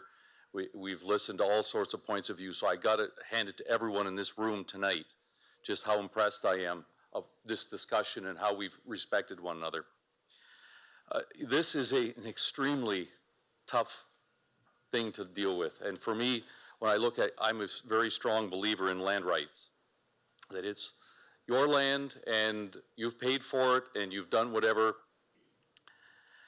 But on the flip side, you want trees. Everyone wants trees. Nobody here would say, no, let's not have trees. I mean, it's that balance between the two.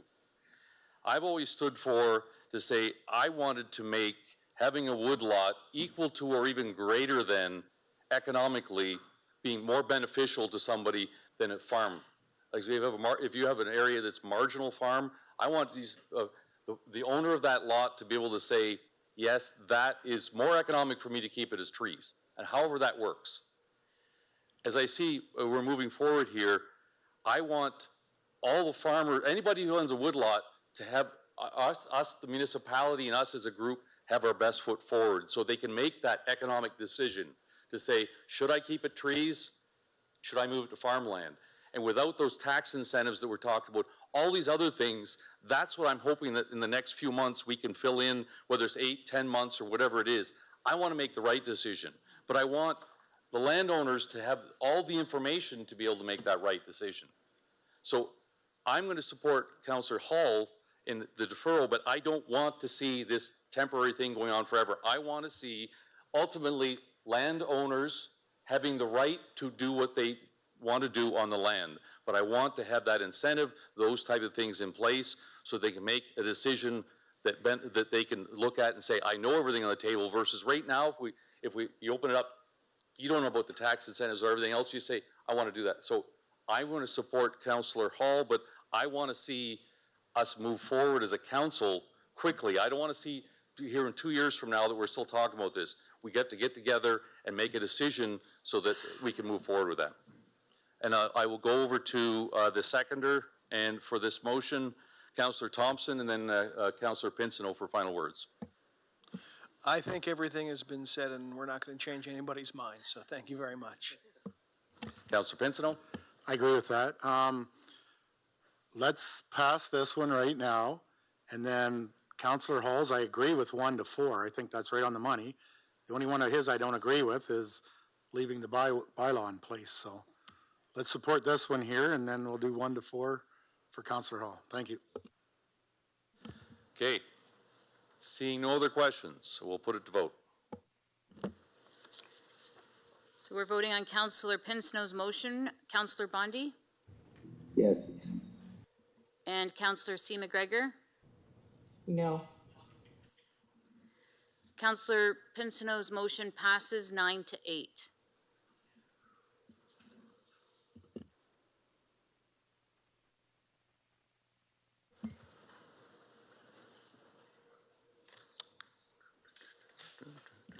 Moving on to 16H, motion by Councillor Hall. I'd like to pull my motion, Mayor Kenneth, thank you. Okay, consider it pulled. We will now go to notices of motion.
Sorry, if I can ask everybody to take the discussion outside the room. We want to continue on with the council meeting. Thanks.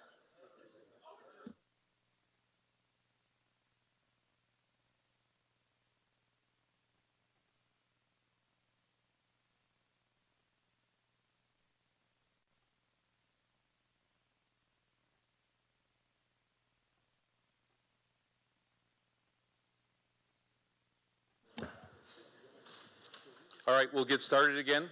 Everybody can sit down. We'll go to notices of motion. Councillor Anderson.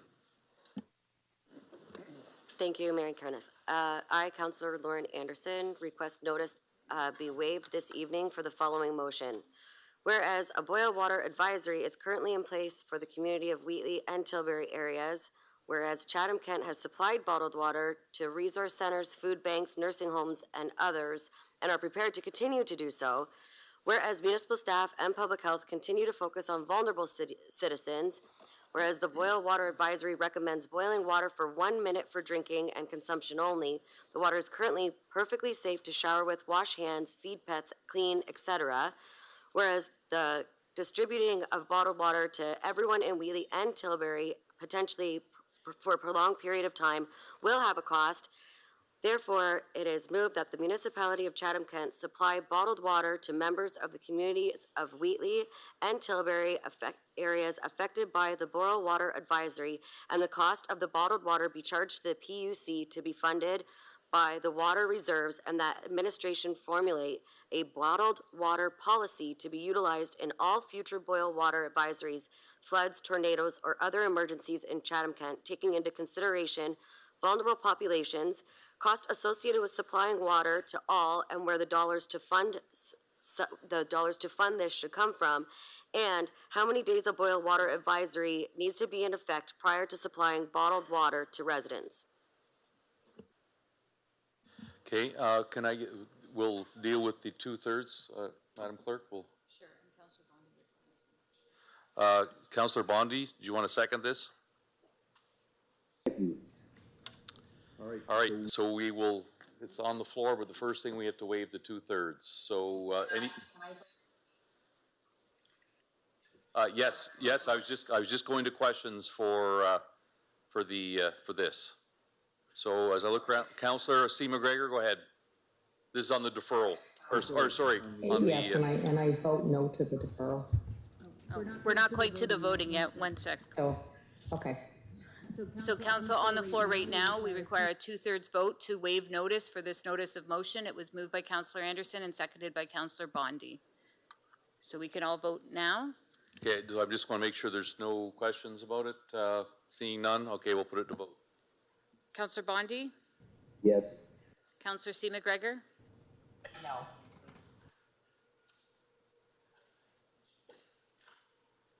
I'm just looking to see.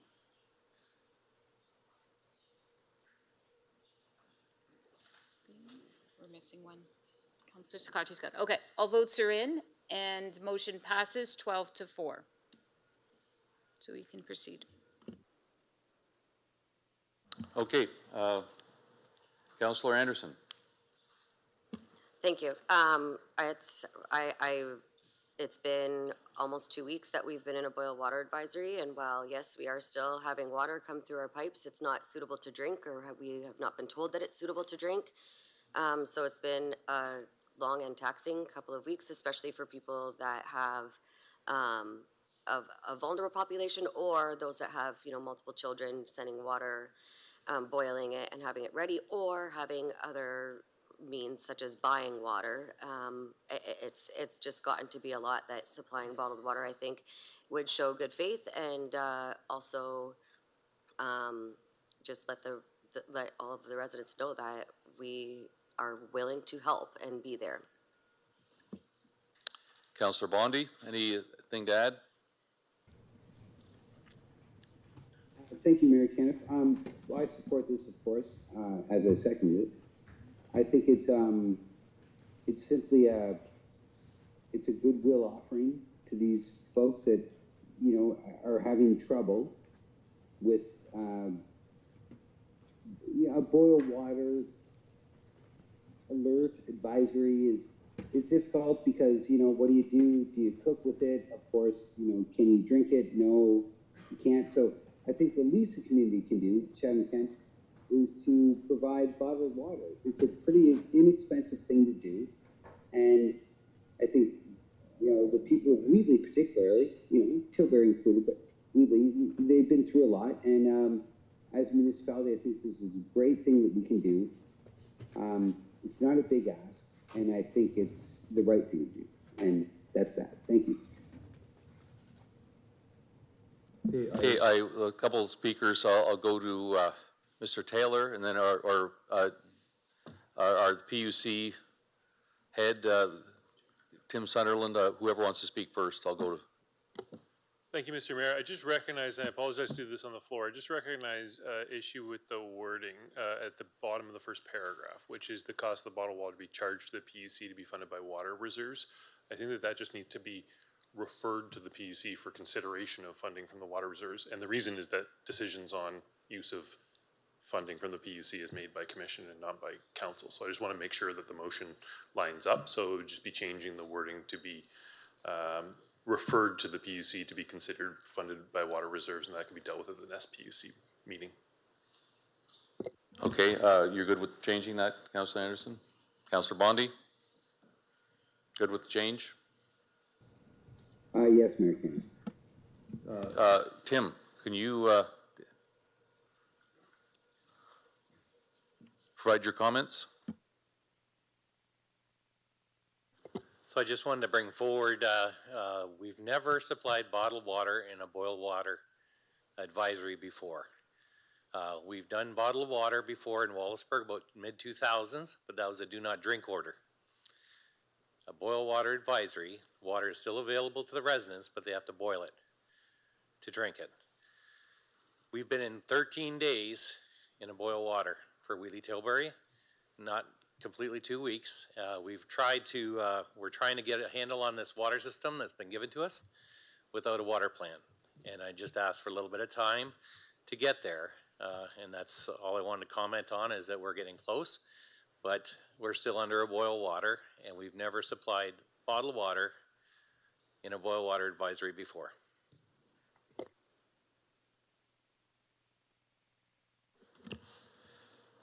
Thank you, Worship. I really just have a question of the mover, just so that if this passes, staff understands what the expectations are. So don't take anything from my questions, but one of the, I just want confirmation that, are you leaving it up to staff to decide how the water would be supplied? So is the expectation that there would be distribution centers, which is something that we have been working on, so that's probably something we could pull the trigger on? Or is there an expectation, in other words, people would come to us, or is there an expectation that we'd be delivering to people? I only ask that because I want to make sure that if it does pass, that we're in sync with council's direction. The other thing it does talk about taking into consideration vulnerable populations. I'm going to take from that to mean that we need to make sure that we always have some available water for vulnerable populations. So that would be direction to staff that if we did actually go and distribute or deliver, we would always make sure that there's some back for vulnerable populations. So in other words, continuing to service the facilities that were talked about earlier, whether it's resource centers or food banks, that sort of thing. And the other comment I will make is I know I think we need to, and I guess it'll come back in the context of the bottled water policy. We can't assume that bottled water will always be available in every emergency. In this particular case, it's only impacting Wheatley and Tilbury, thankfully. But in the future, if we have something significant, there may not be bottled water available to us. So that'll probably come back in the policy. But I do agree with Mr. Sunderland that we've never done this before. I also was not here when the Wallaceburg situation happened, but I understand that the water that was provided in the Wallaceburg case, because there was no there wasn't a boil water advisory, it just could not use the water, disappeared very, very quickly.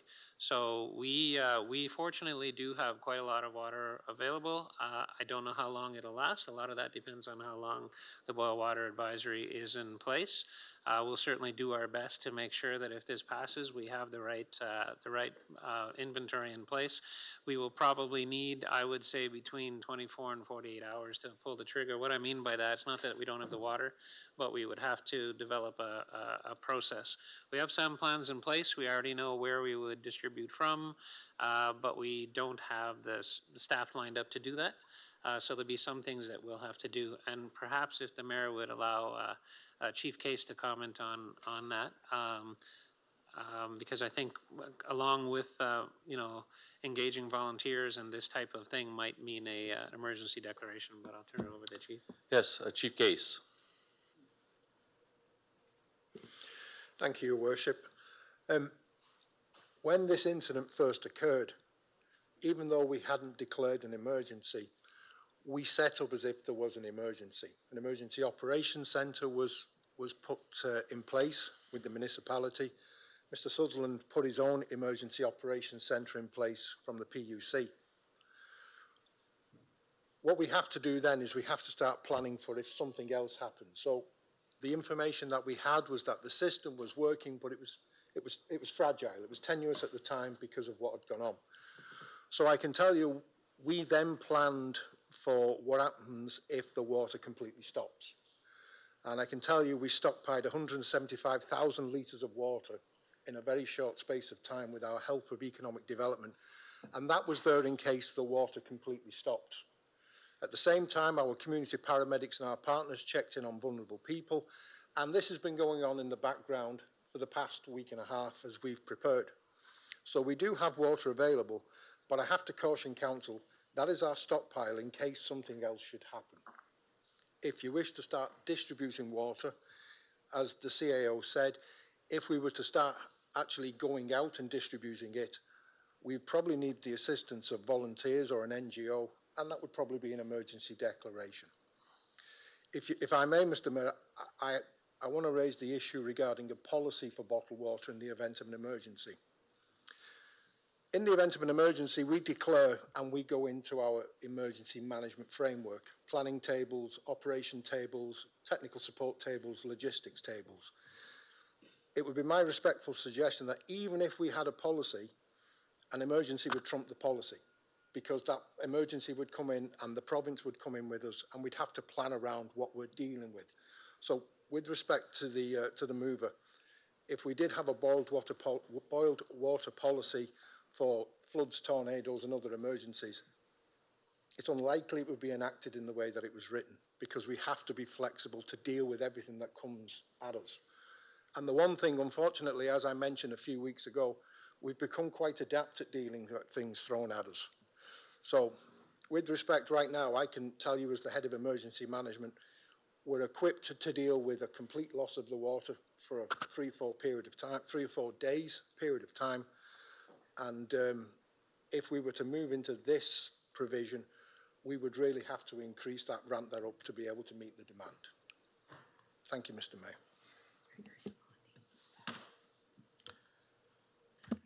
Councillor C. McGregor. Thank you, and through the mayor, and thank you for the comments from those that have commented so far. And an explanation, because I was going to say I could support the administration or creating of a policy, but the top part is not separable by the 1, 2, 3.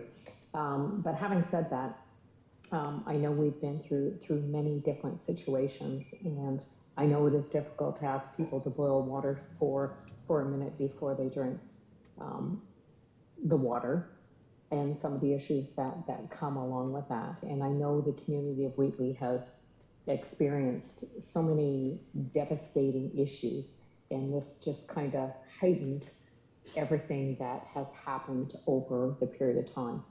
I do know that, though, if we start to do this, then I don't know where that leads us, and whenever there's a boil water advisory moving forward.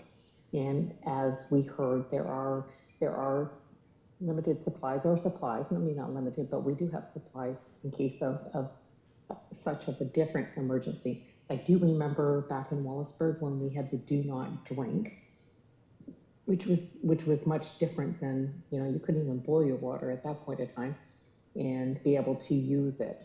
I know it's a terrible inconvenience, and I certainly hope that we can get this taken care of and we can get things in place so that that is not there much longer. I'm just scared about putting a policy in place that may transform farther down the road. I will skip the policy because if it's going to interfere with what would happen provincially under an emergency, as Chief Case just explained to us, then I won't even go there.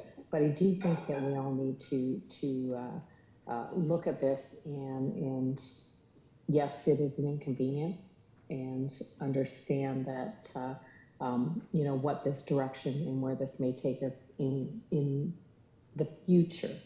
I would ask though, and there's mention here about vulnerable populations. It is my assumption that, and I would like this answered, but I would think that if we have vulnerable populations, they are being supplied water regardless. And it is also under my understanding that, having reached out to our educational systems, that they are in a position that they do not require us to supply them with water. So if I could have those two items answered, and then I'll just finish up.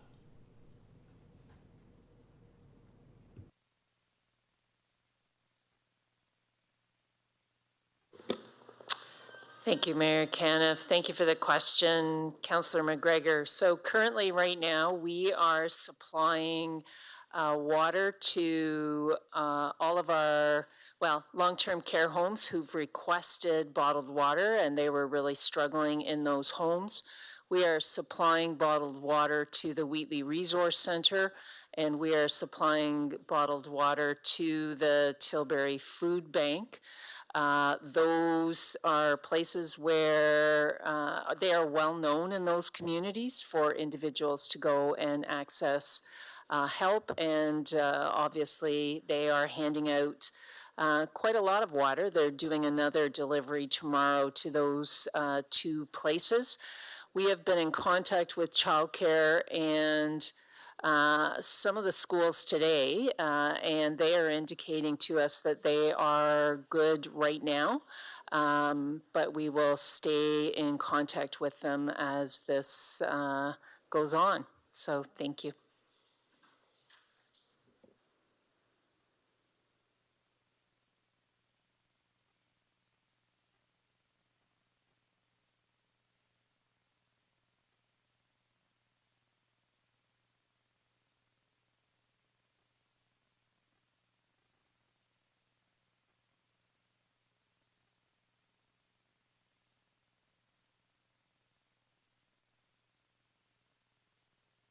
And I understand why this motion is here. Unfortunately, I cannot support it at this time. I think that we have to look at the options that are currently in place and how to help and educate our community, and hopefully we will gain the ability to lift those regulations sooner than later, and that, and I know I wouldn't want to be having to boil my water for a minute either, but you know, I think that we need to maybe look at the bigger picture and what we need to move forward with in this. And as for a policy, I think if it's covered provincially through emergency response, then I'm also happy with that. So, and I'll leave it at that. Thank you.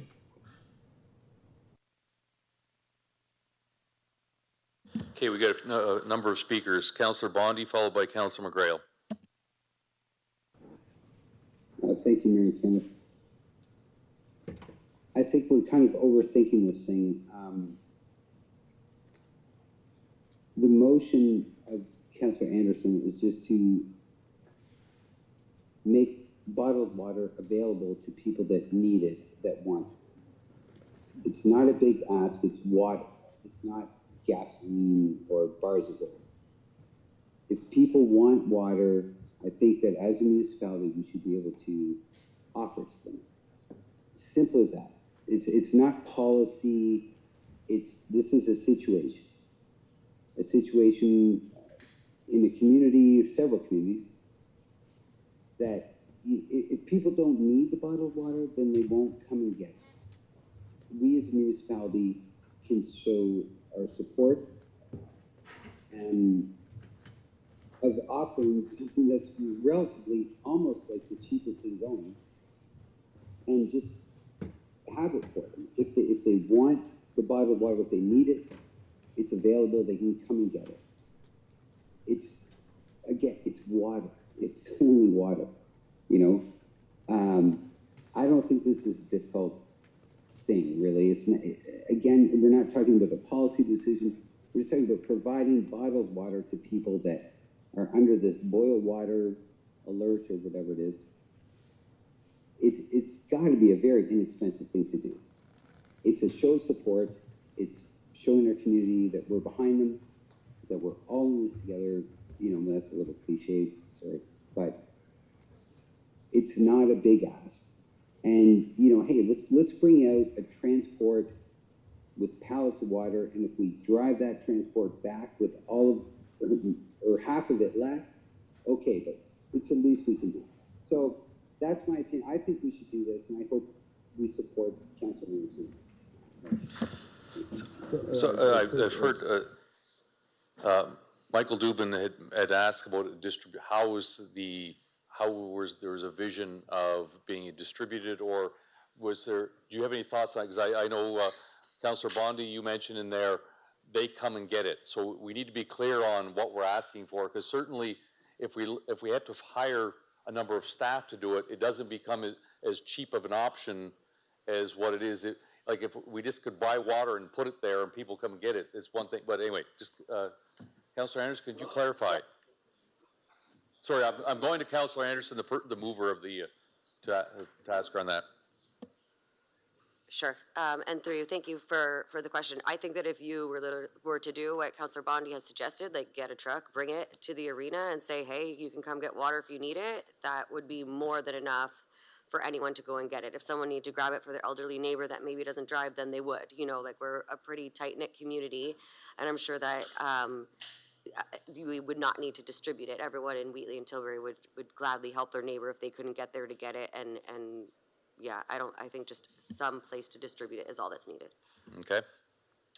Okay, so Councilor McGrail, followed by Councilor Crew.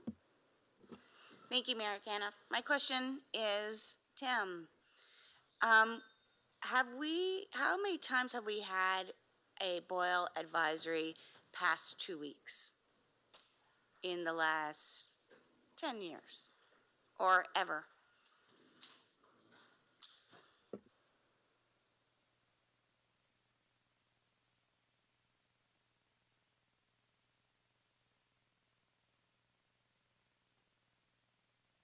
So you're asking for stats that, sorry, through you, Mayor. You're asking for stats I don't have at my fingertips. Last year, we had a boil water in Wallaceburg. I think that lasted almost a week and a bit because of a broken main pipe in the distribution system. From time to time, we do have boil waters that happen independently on streets due to water main breaks through the wintertime. Those will happen now and again. But for community-wide boil waters, Wallaceburg comes to mind last year, and Ridgetown would be my last one that was on the books about 2014. So. And that was the same length, like around the 2 week mark or week and a half mark? Ridgetown, I believe that one lasted probably a week or so. Yeah, just over a week. Thank you. Councilor Crew, followed by Councilor Story. Thank you. Tim, you might as well stay there.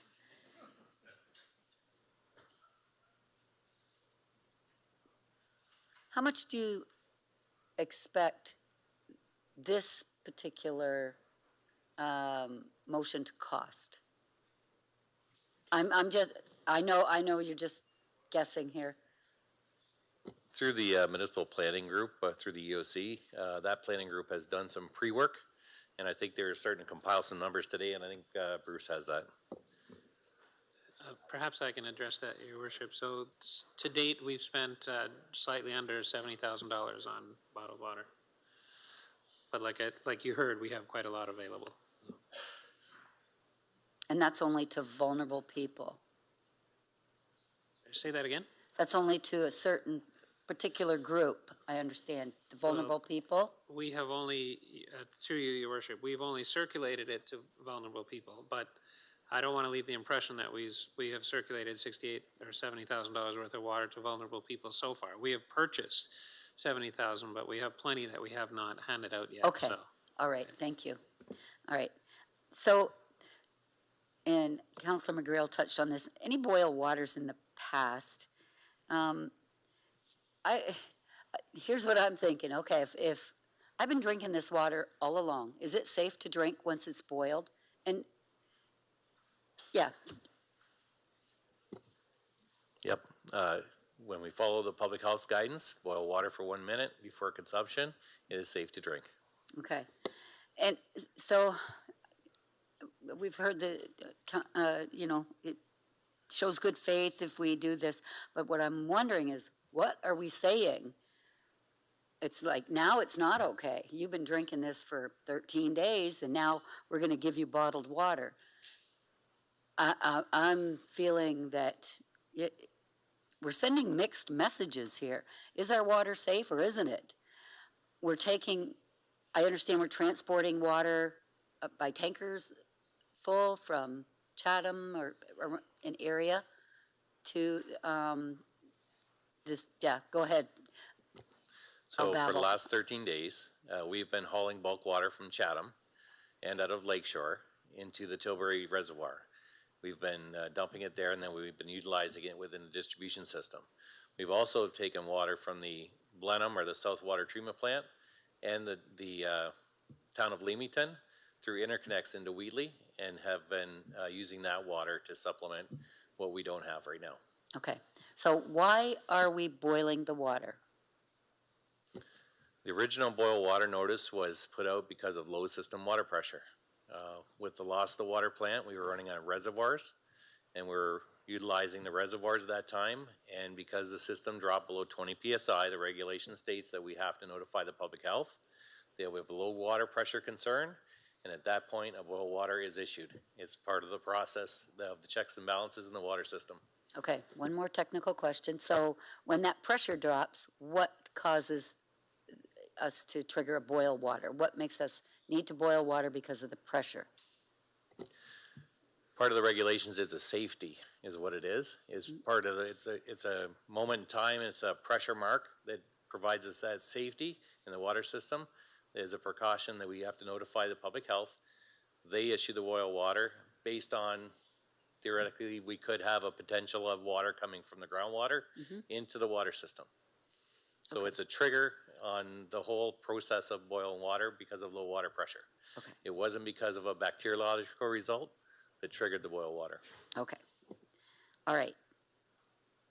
I think everyone else has asked these questions. Oh, resource center. This water's being distributed from a resource center and food banks. What's the resource center? Thank you, Mayor Caniff. Thank you, Councillor Crew. So the Wheatley Resource Center is it houses the food bank and some other services. So right after the Wheatley explosion, we moved a number of services to the Wheatley Resource Center, including the food bank. So they are still in operation, and lots and lots of people in that Wheatley community are connected to that resource center, and so they are accessing water there every day. They're going and getting water. Okay, thank you. So the other part of this is, one of my questions is, this would only be during the boil water. So if the boil water was done on Saturday, we stop handing out water. Is that what we understand from this motion? Or do we continue for another week until everybody's feeling comfortable? No. Okay. Well, All right. I'm going to ask that this be separated into two motions, Counselor Anderson. That the first paragraph be number 1, and then the second part be number 2.123. Does that make sense, Judy? Yep, I'm happy with Yes, that. it does. I'm just, and I don't want to give the impression that I don't care, but what I do care about is the message that we're sending that our water is not safe, and it is safe if it's boiled, and we're giving water to those that need it. So I'm going to vote no on the first paragraph, but to have a policy in place for a state of emergency, which I don't think this fits the definition, Chief, for state of emergency, but I do agree in state of emergencies, and we need to have policies, but like you say, they can be trumped by the province or other things. But yeah, so if we could get that separated, I'll be voting those two ways for those two reasons. Hope that makes sense. Thank you. Councillor Story, followed by Councillor Thompson. Thank you, Mayor Caniff. I think I have a jurisdictional question, because it's my understanding that the PUC is a separate entity from the municipality. I don't know who this question is going to. Like, is it similar to Integris, for example, where it's sort of an arm's length body that council has no decision-making authority for? Is that correct? Thank you, Mr. Mayor. Thank you, Councillor. So the PUC is considered a local board under the Municipal Act, so it is like a separate corporation. It's called a body corporate. Not quite as separated as a separate corporation that Integris is, but it is a similar type situation where it has a separate board, which is called commission. So it does make its own decisions. So all kind of final decisions about PUC items go up to commission. Now, council can make decisions about whether to have a PUC and things like that. So there is some control over council, but day-to-day administration of everything to do with the PUC has been delegated well in the past to the PUC commission. So I pointed out at the beginning that decisions about funding from this actually would go to the commission, and that's for that exact reason that you've just flagged there.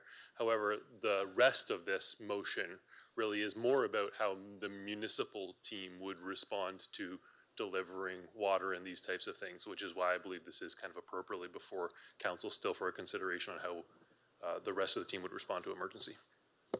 Thank you for that clarification, because it now with that information, it now reads to me like the first paragraph should be separated, because that goes to a different body than us as council. I mean, I think there are 5 municipal councilors on that body. 6, okay, thank you. So we have municipal representatives at that table who I assume discussed this on Wednesday. I went to the meeting on Wednesday, but just to hear and to learn more about what was going on, so I could be well informed. This wasn't discussed in the open session where I was attending, but I'm wondering if that goes to the PUC to decide for your next meeting, and then we discuss the municipal question as the second paragraph onward. Is that, I guess, I don't know if that's a question. I just feel like the PUC piece should be addressed by the PUC. Is that any more comment to that, or maybe perhaps not, I'm not sure. Because what if the PUC votes no? I mean, there's 6 councilors on it. No pressure, guys. I'm just wondering if this is, I'm just a little confused about the jurisdiction. It's getting a little blurry for me now. Thank you, Mr. Mayor. So I'll try to provide some clarification on that. From my read of it, this is something that is well within council's decision to decide to do or not, which is in the event of emergency that requires supplied bottled water or that council wishes to provide bottled water, council could choose to do this. You've also now, because of that amendment, decided to refer the cost issues to the PUC to consider applying to one of their reserves. In theory, the PUC could also do that first portion of this motion, but I don't think there's anything that says a council can't do this, because while the PUC delivers the water service, when we have emergencies, generally it is the rest of the municipal team that actually does a lot of the response to this. So I don't think that there's anything here that is outside of council's jurisdiction to decide should council choose to do so. It would also be perfectly appropriate if you felt that it was appropriate to refer it, but I want to clarify, this is, I think, well within council's jurisdiction to decide in this type of event to direct staff of the municipality, which is within your jurisdiction, to deliver this bottled water. Thank you for clarifying. Councillor Thompson, followed by Councillor Jubenville. Thank you very much. Councillor Bondi painted this as not a big ask, but I'd really like to understand the size of the ask. How many people in the communities of Wheatley and Tilbury are currently affected by the boil water advisory?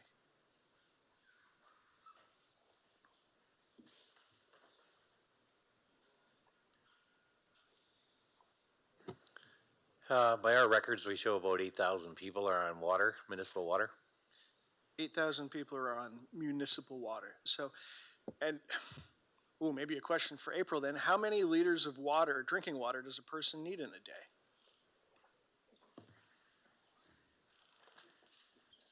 Depends on your hydration from food. Sure, it depends upon your hydration from food. Thank you very much, Councillor McGregor. Thank you, Mayor Caniff. So certainly we would like people to obviously be drinking a significant amount of water every day. And so to pin that down, I mean, it depends on so many factors that it's hard to dictate what that might be. But I think I go back to Councillor Cruz. The water is safe if you boil it for 1 minute. And so that I think is still where, from a public health perspective, we would be landing. But certainly, you know, we like people to be drinking those kind of 8 to 10 glasses of water a day. So 8 to 10 glasses, 8 ounces in a glass, 240 milliliters, 2 liters of water, 16,000 liters of water potentially per day in perpetuity, or until this is over. I appreciated my time sitting on the PUC, and I was sorry to give it up. It didn't jive with the LTVCA. Mr. Sunderland, what are the water reserves like over at the PUC? Since that's where potentially this could be funded from?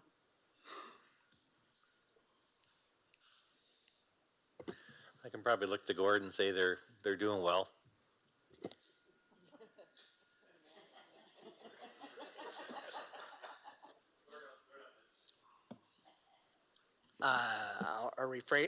Maybe I'll rephrase that. Doing well, saving up for, I'm throwing out a number, $50 million water projects in Wallaceburg and things that are in it. So, like, yes, there is some healthy reserves right now committed to quickly upcoming projects. So those reserves are mainly committed to other projects.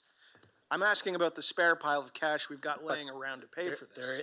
There is some spare cash sitting there right now because those projects haven't begun yet. The major Wallaceburg rebuild, for example. Okay. So they're not spare? Not really. Sort of, kind of. I get it. I think. No. I mean, I tell you, if I was in North Kent, my blood would be boiling, but I don't know about my water, as people have been affected by turbines out there. That is certainly, yeah, that's a frustration for sure. I'm sure we've been doing a lot of bacterial testing on the water for the Tilbury and Wheatley residents. Have we not, since this has been put in place?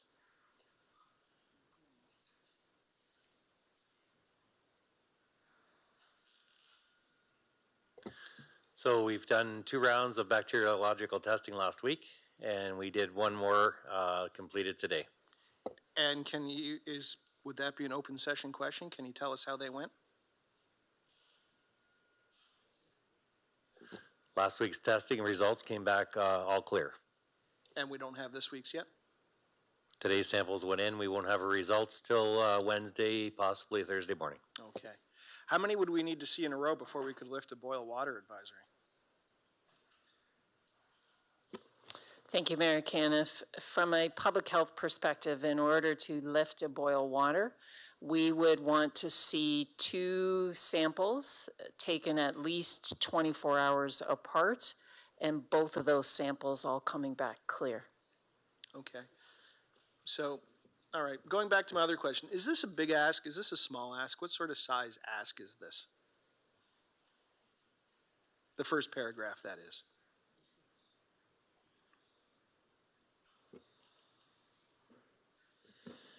So, Your Worship, did you want me to? Yeah, I can address it. If you're talking financially, I don't think it's a big ask. And to be clear, I don't think staff has ever said that the cost is the issue. In the grand scheme of things, whether cash is assigned to other things or not, it's not a big ask. I mean, for 175,000 liters that we initially purchased, like I told you, it was under $70,000, and that includes, by the way, the delivery and the vehicles. So it's not a big ask financially, and I don't want anyone to leave with anyone the impression that that's ever been the concern. The concern has been we don't want anyone to think that by doing that now, and I think if this motion does pass, we will absolutely have to spend some time on communicating to make sure the public understands council's not pulling this trigger because you heard that there are any negative water testing. That I think we have to do. One way or another, quite frankly, I think we have to do that. So I just want to be clear, financially, I don't think this is a big ask at all, and that's not the issue from staff's perspective. Okay, thank you. I thought my questions were going to clear it up for me, but to be honest, they didn't. But I appreciate the answers. At least I have more information than I did. Thank you. Councillor Jubenville. I was actually going to ask to have it separated, but Councillor Crew beat me to the punch. But I just want to make a comment to Councillor Crew's note about sending a message to the people of Wheatley and Tilbury that they may think that we're, by giving them water that we're not, we think the water is not safe. But I think it's also a matter of convenience for these people. I've read messages from people that they have, 3 children at home, and boiling water for everybody is a big inconvenience. And I just think I don't know, because of what the people from Wheatley have been through, I really do think we owe them something because they've been through a lot. So but I will support this, and I do appreciate that it's going to be divided as well, because you might get support on part of it at least. So thank you. I had a few questions. As I read the motion, a few things pop up just of how we practically make this happen. The first one, Mr. Dubin mentioned communication. And we know there's been issues with communicating. People didn't know there was a bottle or there's a boil alert with everything we've done. So I don't know how we, in the short term, we need to address that. How in the short term do we get everyone to know where to get the water, how to, all that. So that's going to take some time. I look at the, I want to ask a question on supplies. So I know we've acquired some. Are we able to go acquire a lot more if needed in a short time frame?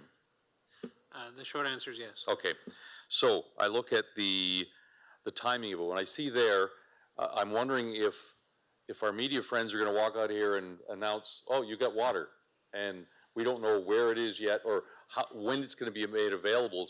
I'd like to see in the motion to say, as of this date, give 24, 40, some period of time to say this is when the water is going to be available, because so everybody's clear on it. So when we're communicating, they're clear to say as of this date, whatever it is, we need some time to get the supply in there. And the other thing is it contemplated 24/7? So if I need water at 9 at night, can I go get something? Or like you mentioned, the arena. Those are the logistical things. Like if all we had to do was drive a transport truck of water and dump it, easy. It's all the other things. And what I don't want to do is create a lot of confusion in the public's eyes and to say, well, geez, I went for water and there wasn't any, or the door was locked, or I didn't know about it. So those are things I just wanted to, thoughts on that, Councillor Jimville? Or sorry, Councillor Anderson. Thank you. And three, well, I think that they did say that there's another delivery that's happening tomorrow. And I guess I could just speak to a number of different things, and I definitely appreciate the conversation that's being had around the horseshoe here about this. So like the people of Wheatley and Tilbury have also been asked to conserve water. So a lot of them are not even boiling, they're actually purchasing because they're also being asked to conserve water as well. And there's been a lot of communication on that because of the low pressure and because we're now shipping it in from other areas. So there's that aspect to consider also. I think that recognizing like the inconvenience of then having to go and purchase a lot of water or boiling it, plus conserving it and trying to figure out how to navigate, all these different things. I think that there are some people that could benefit from it just being a very easy distribution of, yeah, the resource center has extra water. If you need a case of water, go grab one. You know what I mean?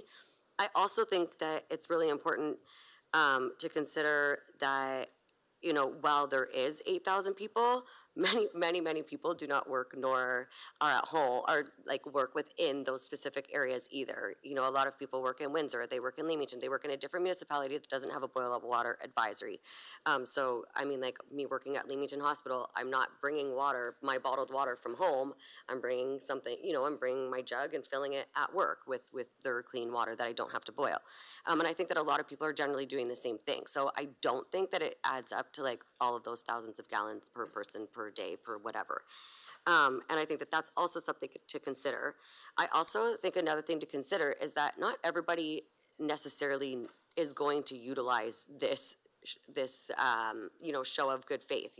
We have a Culligan sitting on our table that has one of those funny dispenser things where you push a button and it puts the water into your jug. Like, I don't think everyone will necessarily use this either. So aside from, I don't think that there will be a massive influx of people that will be needing to utilize this service whatsoever. But I think it shows good faith. I think that it shows that it is a trying time for the people of Tilbury and Wheatley. I think that it shows that this has gone on for a decent amount of time and we don't come to council next week, so this could continue on for even longer. We don't know how long the boil water advisory is going to last. It could go on forever. People think it's going to be a year or 12 months based on the communication that they've been given. So I think that we can definitely better improve communication, as no one knew the sample results, and I don't know why that wasn't made public. And I also think, it's important it's not that people are going to think that by getting bottled water that our water is no longer safe if you boil it. It's a simple fact of we are recognizing the inconvenience of you having to go and buy water or having to boil it. And we're going to actually just say, here, if you need water, like really quickly on your way home from work because you forgot to stop in Leamington, stop in and go to the distribution, and grab a case of water if you need it. Not just anyone who's vulnerable, that anyone can utilize it if they need to. And I mean, I think that it's a easy ask. I didn't expect it to have this much conversation, but I definitely appreciate it for sure. And I think that as far as the policy came through, I think that it's more for us to have something in place that we then don't need to have this conversation again if we do get in a situation where we're around here again, where a boil of water advisory is going on for the indefinite future of us not knowing for how long. That was the purpose of the policy, to say then we don't need to come back here and do this all over again if, say, Wallaceburg is updating their water and they lose pressure and they now have a boil water advisory for who knows how long, but we also aren't going to distribute any bottled water if it goes this length of time, right? I think that it just gives us an opportunity to, when we know better and we're put in these situations where we have kind of unprecedented things that we can discuss, we can also form policy to handle it differently should and if it happens again. I'm happy to take any other questions. Sorry, Councilor Anderson, I just, like in the motion, I think we need to give guidance to say, when is it going to be available? Like you mentioned tomorrow morning, like do we say tomorrow 8 o'clock? But then logistically, that, by 8 o'clock tomorrow morning, not many people will know about it. And that's where I'm trying to catch up communication with the actual logistics of it. So when it starts getting out, we have something we can tell people. It's going to be available at this time, this place.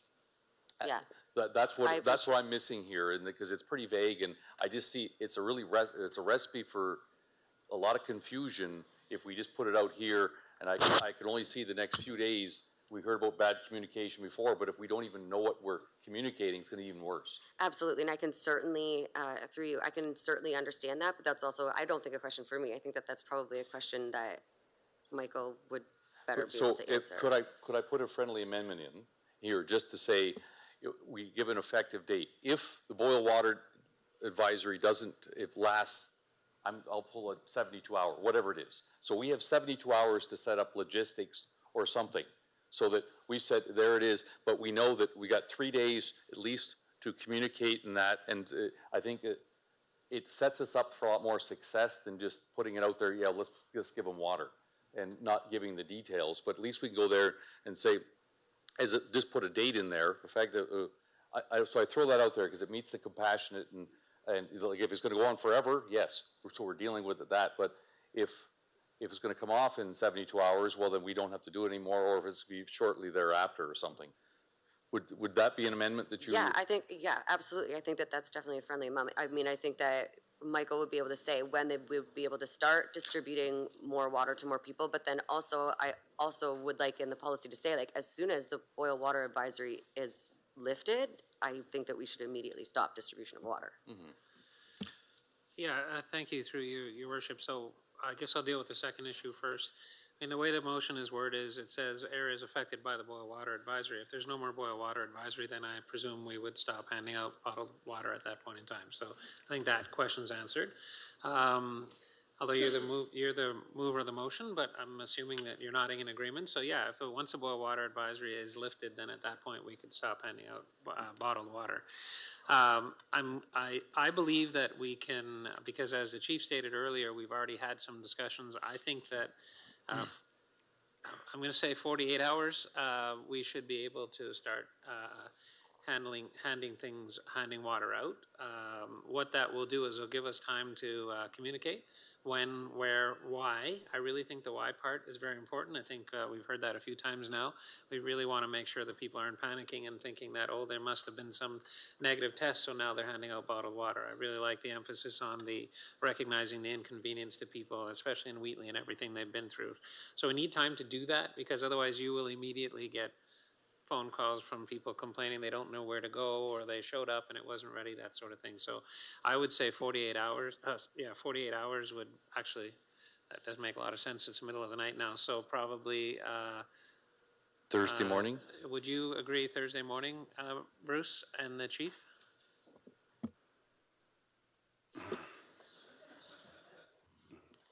What time is it? It's Monday, okay. I think we We're can just deliver talking, on why don't we Wednesday say morning. Thursday at noon to give us time to communicate out on Thursday morning, if that's fair, and then we'll go from there. Councillor Anderson, if you're okay with that now, I think it can be in the motion or not. If everybody agrees that it's going to be that time, we'll make it happen. But if you want to add it to the motion, it just gives us more direction. Thank you. We can certainly add that, but I think that Thursday is more than reasonable. I guess my other question would then be for April. If this next test comes back, is this considered the third consecutive that's been, and then will we potentially have this lifted, or what is the direction from public health at this time? Thank you, Mayor Caniff. So I'll start. Certainly Tim can chime in terms of timing of testing. So we are working as public health very, very closely with the PUC. As soon as, and Tim can comment on this, they feel that they have stabilized the system, then we will do our 2 tests. So once Tim gives us the go-ahead that everything is stable, then we'll do the first round of tests, and then we'll do the second round of tests. And if those come back, then we will, and they're all clear, we'll be able to lift the boil water. So what I would, while my mic's on, say, I want everyone to remember, we do have bottled water at the resource center and at the Tilbury Food Bank. So in that interim time, while we are setting up, a bigger kind of distribution, we do have water available in both communities. Yeah, and I thank you for clarifying that. I think that I'm glad that you clarified that these samples are not considered to be part of the samples that would be determinant of lifting the advisory. This is still considered an unstable situation until it's deemed that we can maintain this pressure long-term. Through you, Mr. Mayor, yes, that's exactly what we're doing. We're working with public health. After the fire of the water treatment plant, it was unusable. We have a brand new system we had to learn from. The sampling that we did in the last week and a half was to do some checks and balances to make sure and ensure that we are able to maintain this water system in the current state it's in. And that's what it is. It's just confirmation for us to make some decisions that we're doing everything we can possibly do to make sure that the water is going to be safe at the end of the day when we do our 2 consecutive to clear it.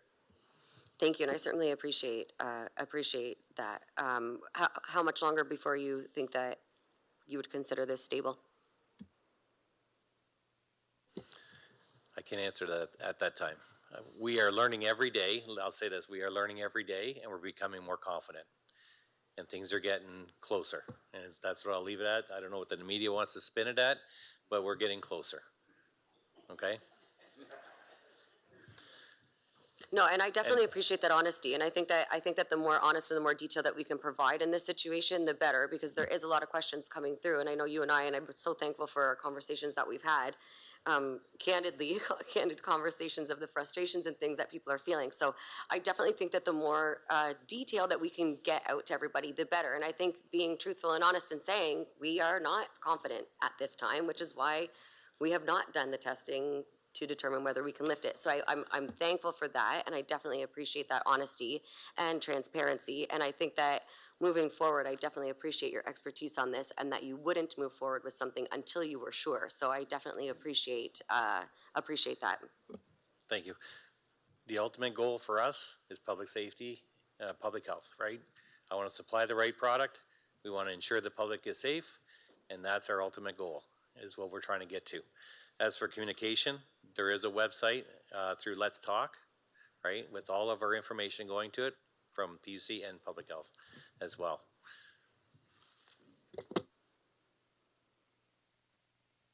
All right, seeing no other questions, we're going to split it in 2, so we're going to be voting on the first part, and then,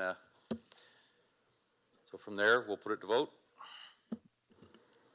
Councillor C. McGregor? No. And Councillor Bondi? Yes. Councillor Sakachi's not here. All votes are in and motion passes 10-6.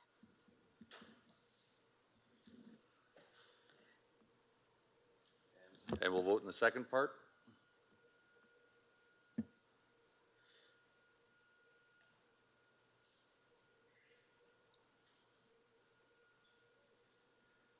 And Councillor Bondi? Councillor McGregor?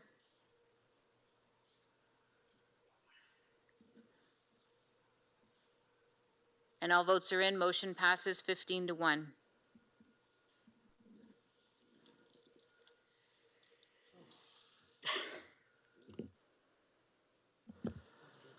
Yes. Hang on. Okay, approval of communication items. Councilor McGrail, you wanted to pull out item 2D? Yes, please, and I'll move to put the other ones forth. Okay, so Councilor McGrail and Councilor Allen, can I get the two of you to move the communication items? Happy to second it. Okay. Anyone opposed to the communication items? Hearing none? Okay, so we'll go to 2D. And what is it you want to talk about with that? Sure, I'll be really quick. 2D is in response to, the notice of the solution of the Chatham-Kent Egg Development Committee. So I just want to take a moment to say thank you to everyone that's been part of that group. I've had the privilege to be part of that, but just a little overview of what that group has done. It started in 1996, and that group, originally not called CKAD, but in its origin was actually part of the collaboration to bring Greenfield ethanol to Chatham-Kent, or what we call Greenfield ethanol today, to Chatham-Kent. So they were very instrumental in that. from the onset of this group and in its many different transitions, you know, they've worked hard to represent Chatham-Kent. They've done a good job. They truly believe in Chatham-Kent and that we grow for the world. So we grow for the world branding came from this group too. So I just want to take a moment to say thank you to everyone that's been involved in that group. To Kim Cooper. He was a very instrumental in the coordination of CKAD when it came back.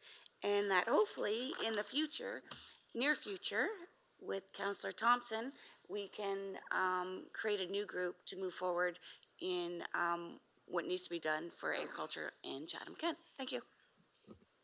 All right, okay, the non-agenda business.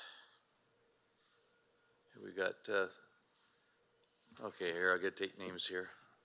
Sorry, keep your hands up just for a second. I'm just. Yeah, we got 8 minutes. Good point. Story. Okay, and then on the right, and who else on this side?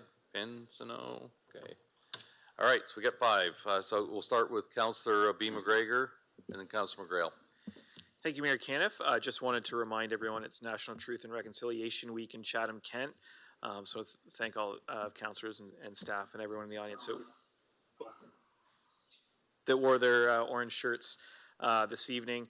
So there's a number of events throughout the week. You can see them on Let's Talk chathamkent.ca.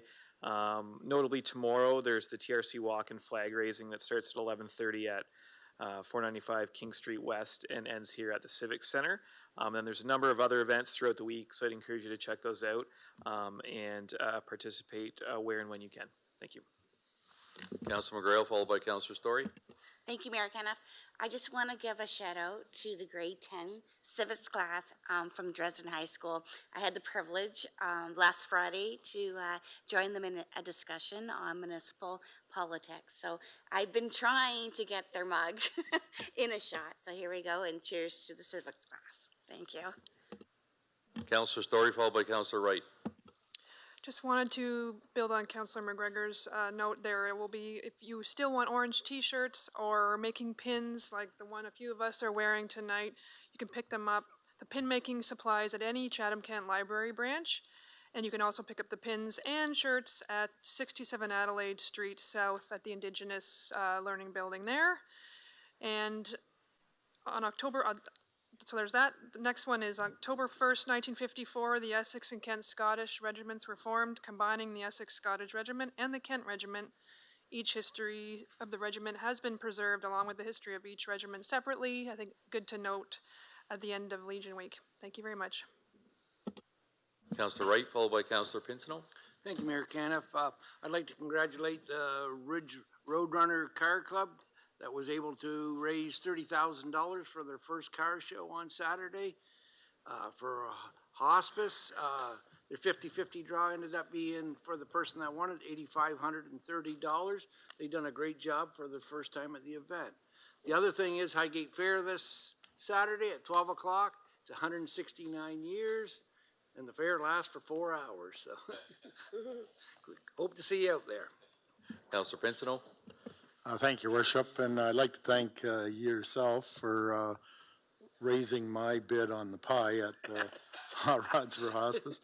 I attended in Richtown Stoma Fall Classic. It was a charity event, which I'd already had booked, or I would have loved to have went to that Hot Rods for Hospice as well. But anyway, both events were successful. Thank you.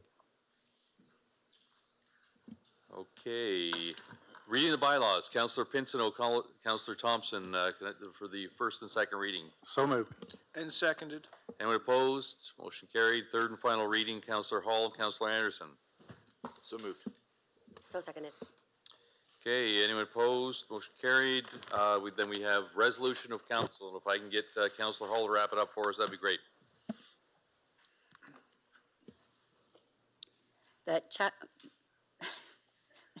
Boy, it's late. Okay, I move that Chatham-Kent Council adjourn to its next meeting to be held on Monday, October 16th, 2023, and that Chatham-Kent Council authorize itself to meet in closed session on that day to discuss any matters permitted by the Municipal Act. I so move. I'll second that. Anyone opposed to wrapping it up at 9:56? Seeing none, it's a wrap, everyone. Thanks.